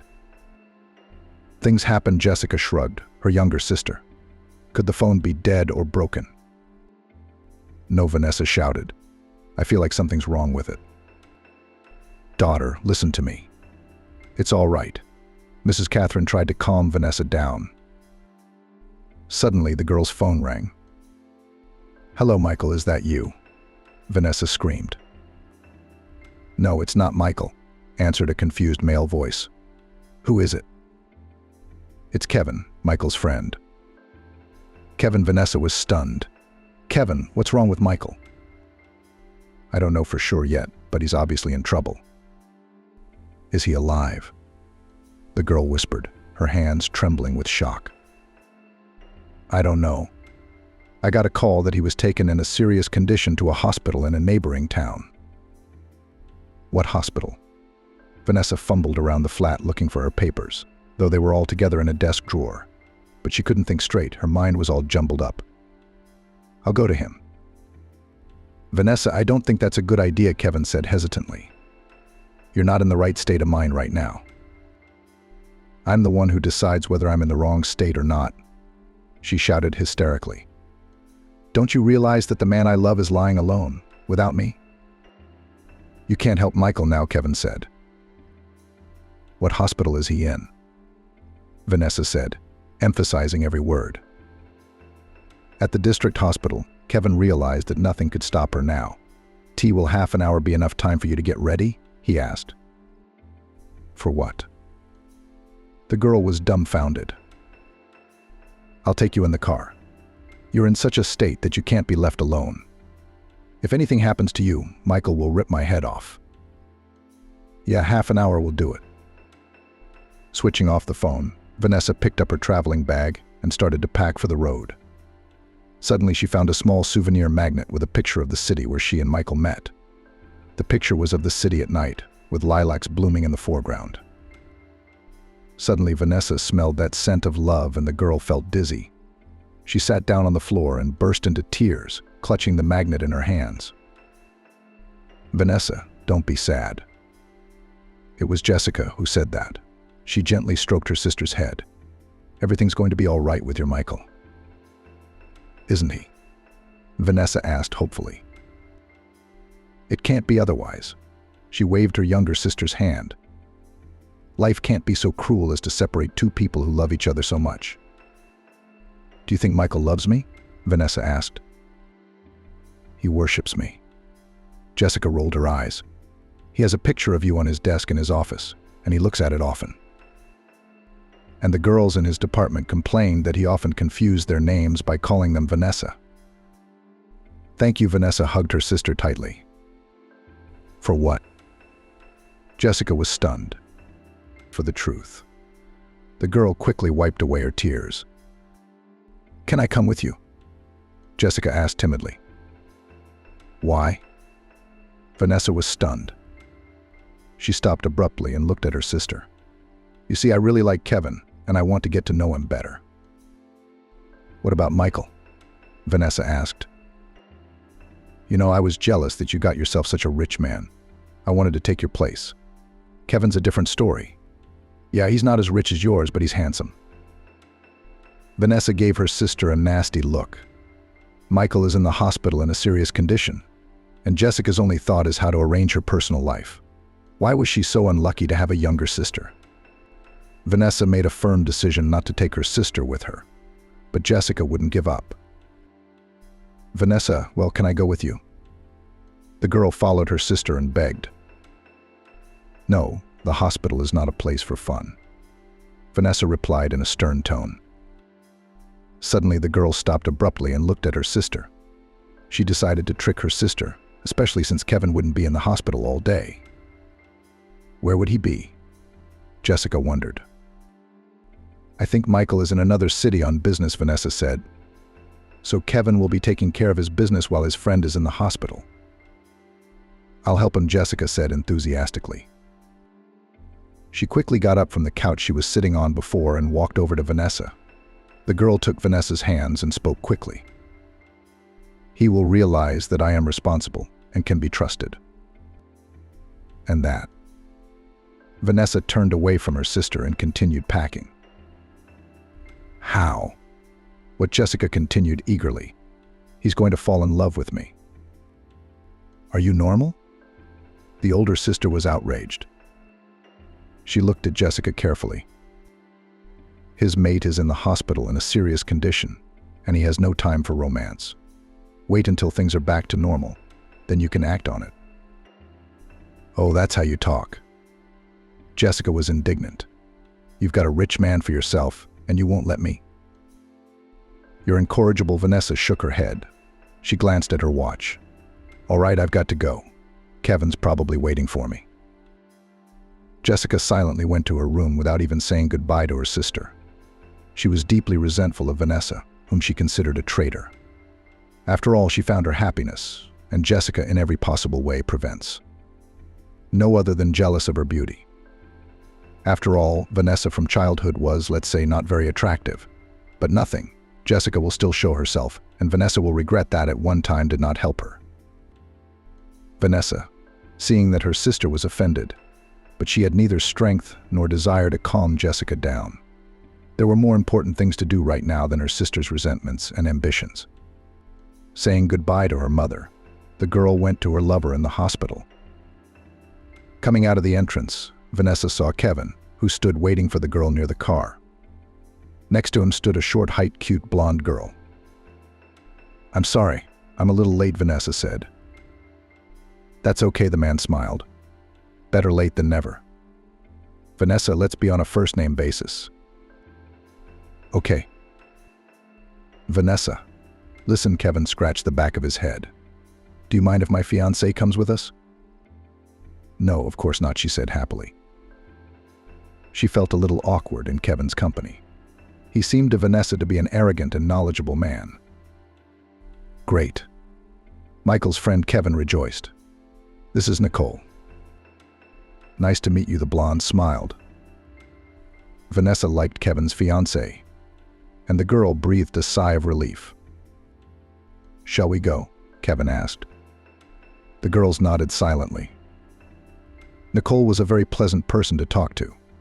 She worked at the local museum as a researcher. Nicole's voice had a slight hypnotic power. When she told a story, Vanessa wanted to listen attentively. It didn't take long for Vanessa to fall asleep. She dreamt of Michael. He tenderly embraced the girl, saying affectionate words to her. The couple danced a slow dance. Michael was wearing a classic evening suit of ivory color, and Vanessa was wearing a long evening dress of peach color. Together, Vanessa and Michael looked harmonious. People stood around them and looked at the couple, admiring them. The man laughed mockingly. In this dream, Vanessa was infinitely happy. Suddenly, Michael's face was distorted by a grimace of pain. He screamed for Vanessa to do something to ease his suffering. The girl cried and screamed that there was nothing she could do to help her lover. Vanessa.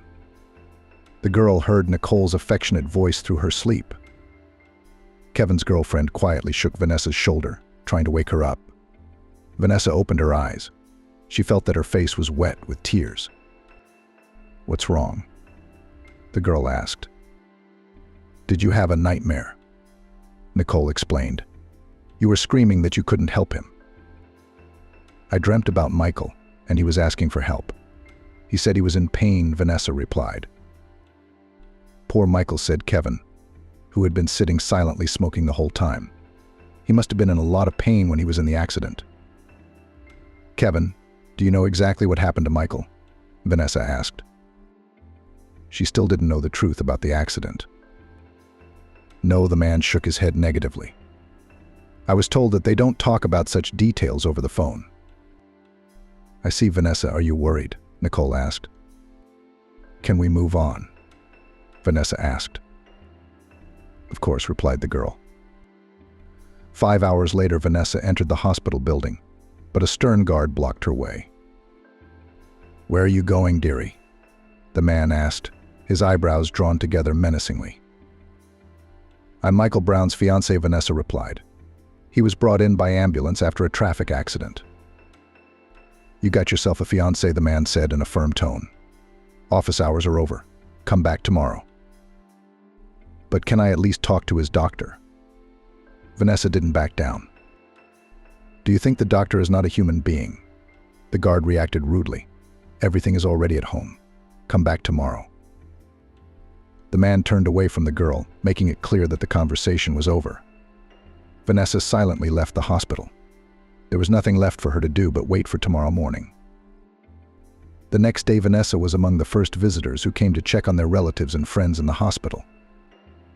"Who are you here to see?" the guard asked sternly.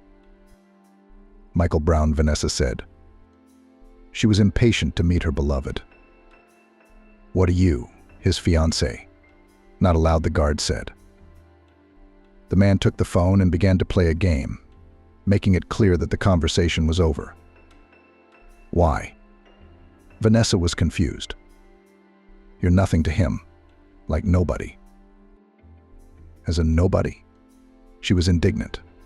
"I'm his fiancée." "A fiancée is not a wife," the guard replied with irritation. "These visitors, they can be so clingy. Today a fiancée, tomorrow a nobody." "How do I get to the head doctor of your hospital?" Vanessa decided that she wouldn't back down. She'd get to see her lover any way she could. "Do you have an appointment with him?" Without looking up from the phone, the man asked. "No, why can't he see you without an appointment? For example, as an exception?" "No exceptions." The guard looked angrily at the girl. He almost passed the level in the game, which he could not pass for 3 days. But pesky, that lady was distracting him. Vanessa took a deep breath, trying to calm down. "How do I make an appointment with the doctor?" On the phone, the man mumbled. "Which one?" The girl didn't give up. "I'm not an information bureau, so I have no idea," the guard said with a sneer. Although he knew the phone number of the head doctor of the hospital where he worked.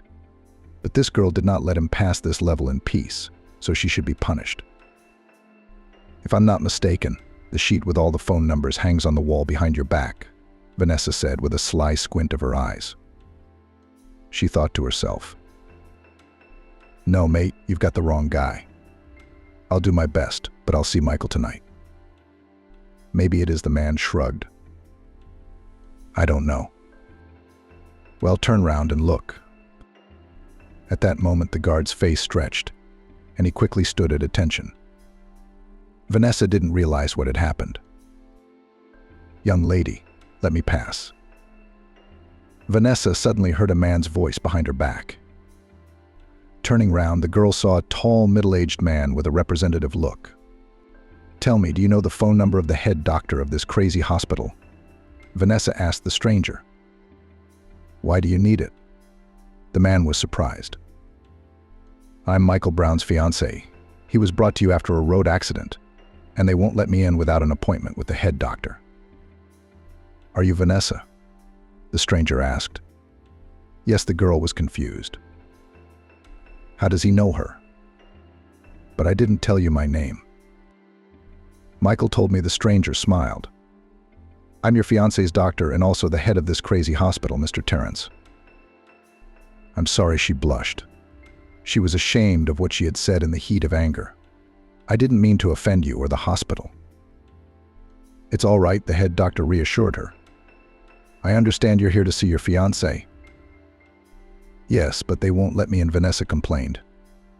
Your guard said I'm nobody to Michael. What do you mean, nobody? Fiancé. Mr. Terrence was surprised. You can't let fiancés into the intensive care unit. The guard interjected. He was offended that his work was not appreciated because he was following instructions. But this girl is allowed, especially since she is with me. The head doctor winked at Vanessa. Why are we standing here? Don't you want to see Michael? Very much, Vanessa whispered. Her voice was gone with excitement. Then let's go. The girl went to the intensive care unit where Michael was lying. Vanessa was dressed in a medical gown, cap and mask. She waited for the head doctor, who went to his office to change. From impatience, the girl even began to stomp her foot. Finally, Mr. Terrence approached Vanessa. Shall we go? The man asked, looking directly into the girl's eyes. She only nodded her head in reply. Her heart raced like a caged bird. Just a little more and she would see her beloved. Entering the intensive care unit, Vanessa was numbed by the picture she saw. Michael was lying in front of her, hooked up to various machines. Usually confident and strong man was like a soulless mannequin, which was forgotten in the shop. Doctor, what's wrong with him? Vanessa asked, cold and terrified. Your fiancé has been in a terrible accident, the consequences of which may be unfortunate, answered the doctor. What kind of consequences? It's too early to tell, Mr. Terrence said thoughtfully. Michael's spine is damaged. So? Vanessa froze, expecting the worst. The chances of your fiancé ever getting back on his feet are slim, but very slim. It's going to take a long and difficult rehabilitation.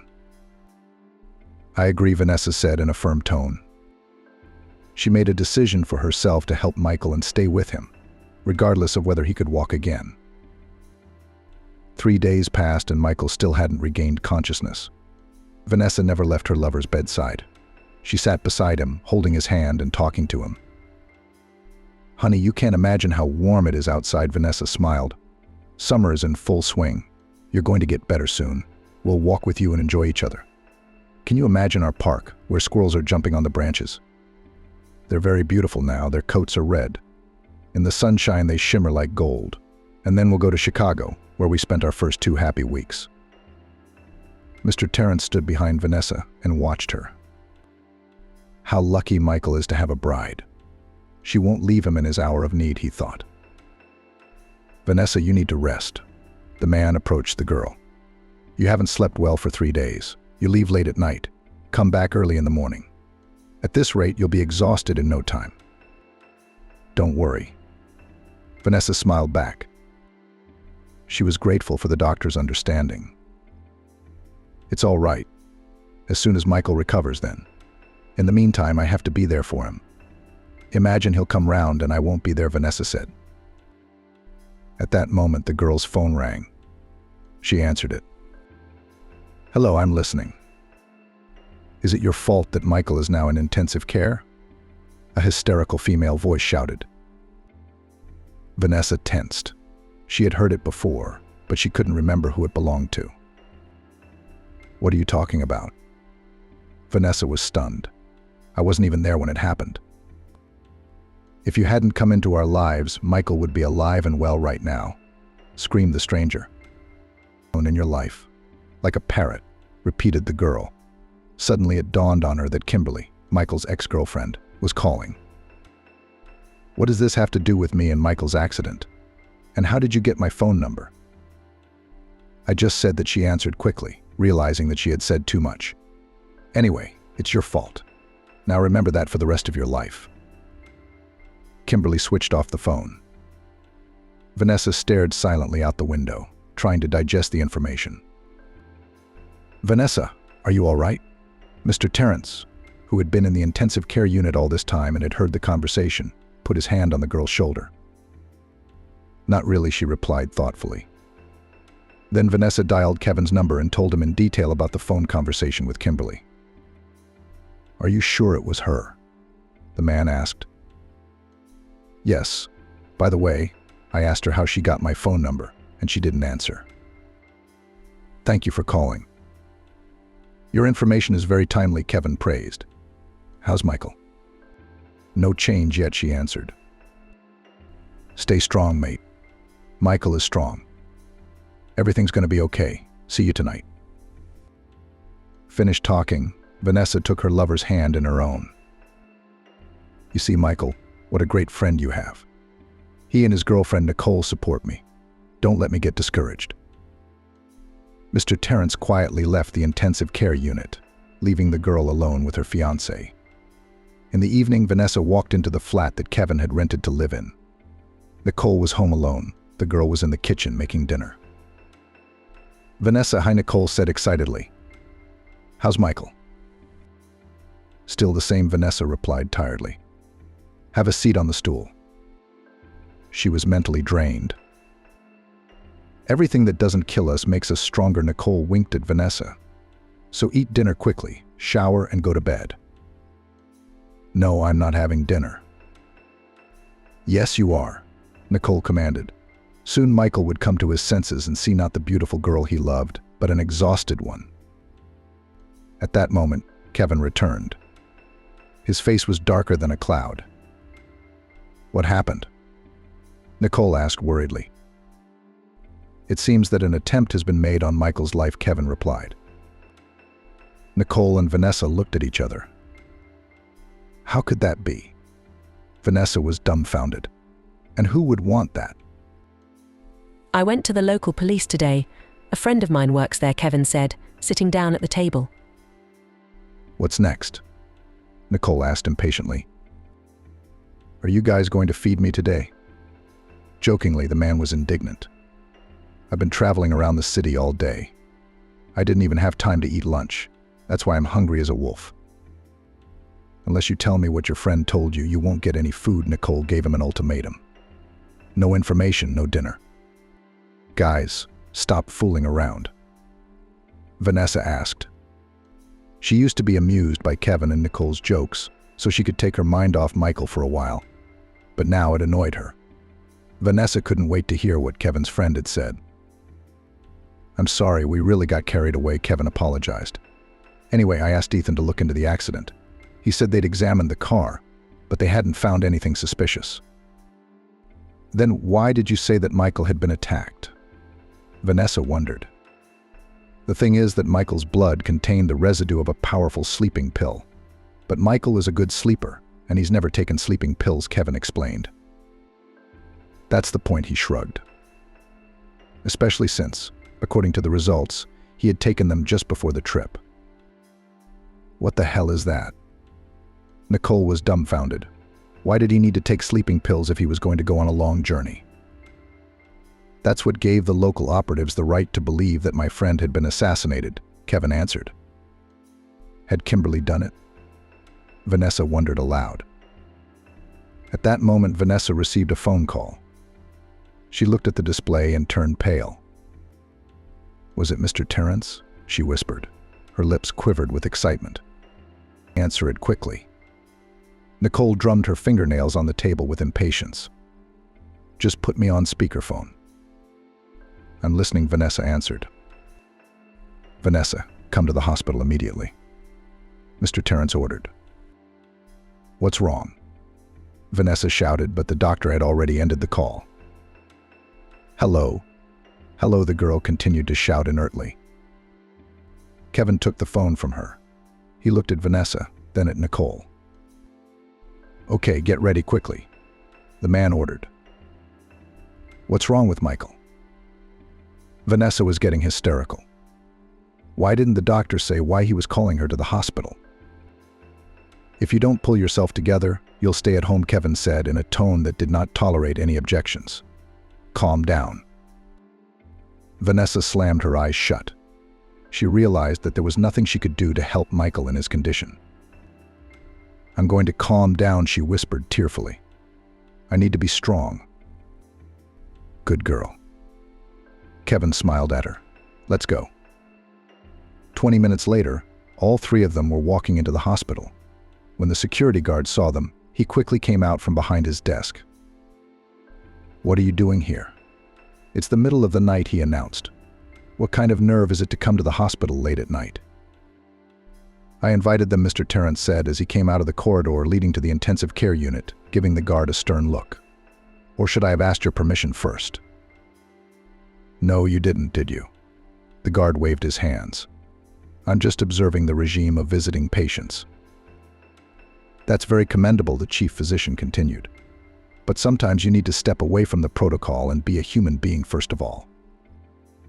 "But then it will be a mess," objected the guard. "I said sometimes," Mr. Terrence put the argument to rest. Then he defiantly turned away from the guard, signaling that he had no intention of continuing this pointless argument. "Vanessa, let's go," said Mr. Terrence. "You young people wait in my office, there's a cooler. You can have coffee or tea." "Thank you, Nicole," and Kevin said in unison. "Doctor, tell me what happened," Vanessa asked with excitement.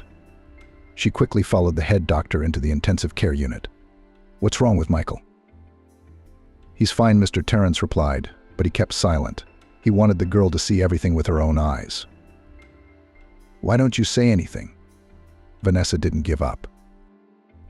Near the intensive care unit, a nurse helped the girl to dress in a medical gown and shoe covers with dexterous movements. Entering the room, Vanessa immediately went to the bed where Michael was lying. Halfway there, she stopped. Meeting the man's gaze, Vanessa screamed, "Michael!" She couldn't believe her happiness. Her man had come to his senses. Vanessa took a quick step and walked over to Michael, who was lying there smiling. He was happy to see his bride.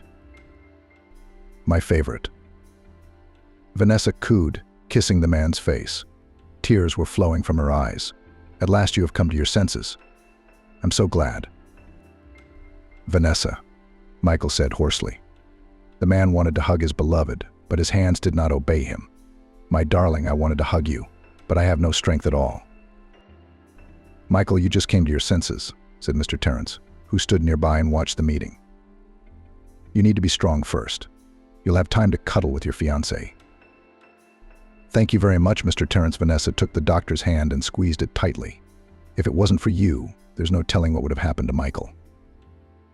"It's my job," the doctor faltered. Somehow he always felt awkward at times like this. "It's just that you work as a wizard," Michael wheezed. "Okay. I'll leave you alone for a while," Mr. Terrence said. "Vanessa, you stay with your fiancé for another 5 minutes." "I'll only be downstairs for 5 minutes." The girl was upset. "Yes, he needs to rest," the doctor said admonishingly. "The more he rests, the quicker he will recover." "You're right," Vanessa sighed disappointedly. When the doctor left, Vanessa gently hugged her lover. "Michael, how happy I am," she whispered. "When I got the news that you had been in an accident, I almost went crazy. It was like the world had stopped. Everything was black and white." "My girl," Michael said. Vanessa was confused.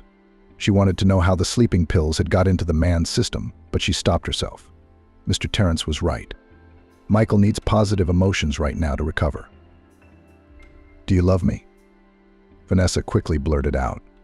What came to mind? "Very much." At that moment, a nurse entered the room and said that it was time for Vanessa to leave. The girl sighed sadly, kissed her lover, and went out into the lobby to the guard. Vanessa's friends and the doctor were waiting for her. "What's wrong with Michael?" Kevin asked when he saw the girl. "Didn't Mr. Terrence tell you anything?" Vanessa wondered. "I wanted you to," the doctor smiled. "Michael's awake," Vanessa said, happy, but she couldn't hide her joy. "Yay," Kevin shouted and hugged Nicole tightly. "Okay, young people, have a good one," Mr. Terrence said sternly, despite his good spirits. "It's time for you to go home." Thank you so much for everything, Mr. Terrence. Thanked Vanessa. Goodbye, Calais. All night Vanessa lay in bed. She couldn't sleep, thinking about the minutes she had spent with Michael. Emotions overwhelmed her. The girl replayed in her head every word spoken by her favorite man. Vanessa sighed happily. The most important thing was that the danger had passed, and now Michael was on the mend. Soon they would be home. At exactly 10, Vanessa was at the hospital. "And it's you again," the guard muttered when he saw the girl. "Why aren't you home? I thought your shift ended at 8. "Yes, the shift attendant was ill and asked me to replace him," Vanessa said understandably and went to the intensive care unit. "Vanessa," the guard shouted. The girl turned round and looked at the man questioningly. "I wanted to apologize to you for my behavior. You know, a regime is a regime." "I understand," Vanessa smiled. "It's okay." The girl went to the man she loved more than anything else in the world. A month passed. Michael was discharged from the hospital. The man was on crutches, the spine was damaged, but the doctors gave a positive prognosis. With proper rehabilitation, Michael will be able to move around without crutches. "Finally, we'll be home soon." Vanessa smiled. She snuggled up to her lover. The couple sat in the back seat in Kevin's car. "Isn't it true what they say? It's good to be away, but home is better." Kevin smiled, looking in the rearview mirror. "By the way, what about Kimberly?"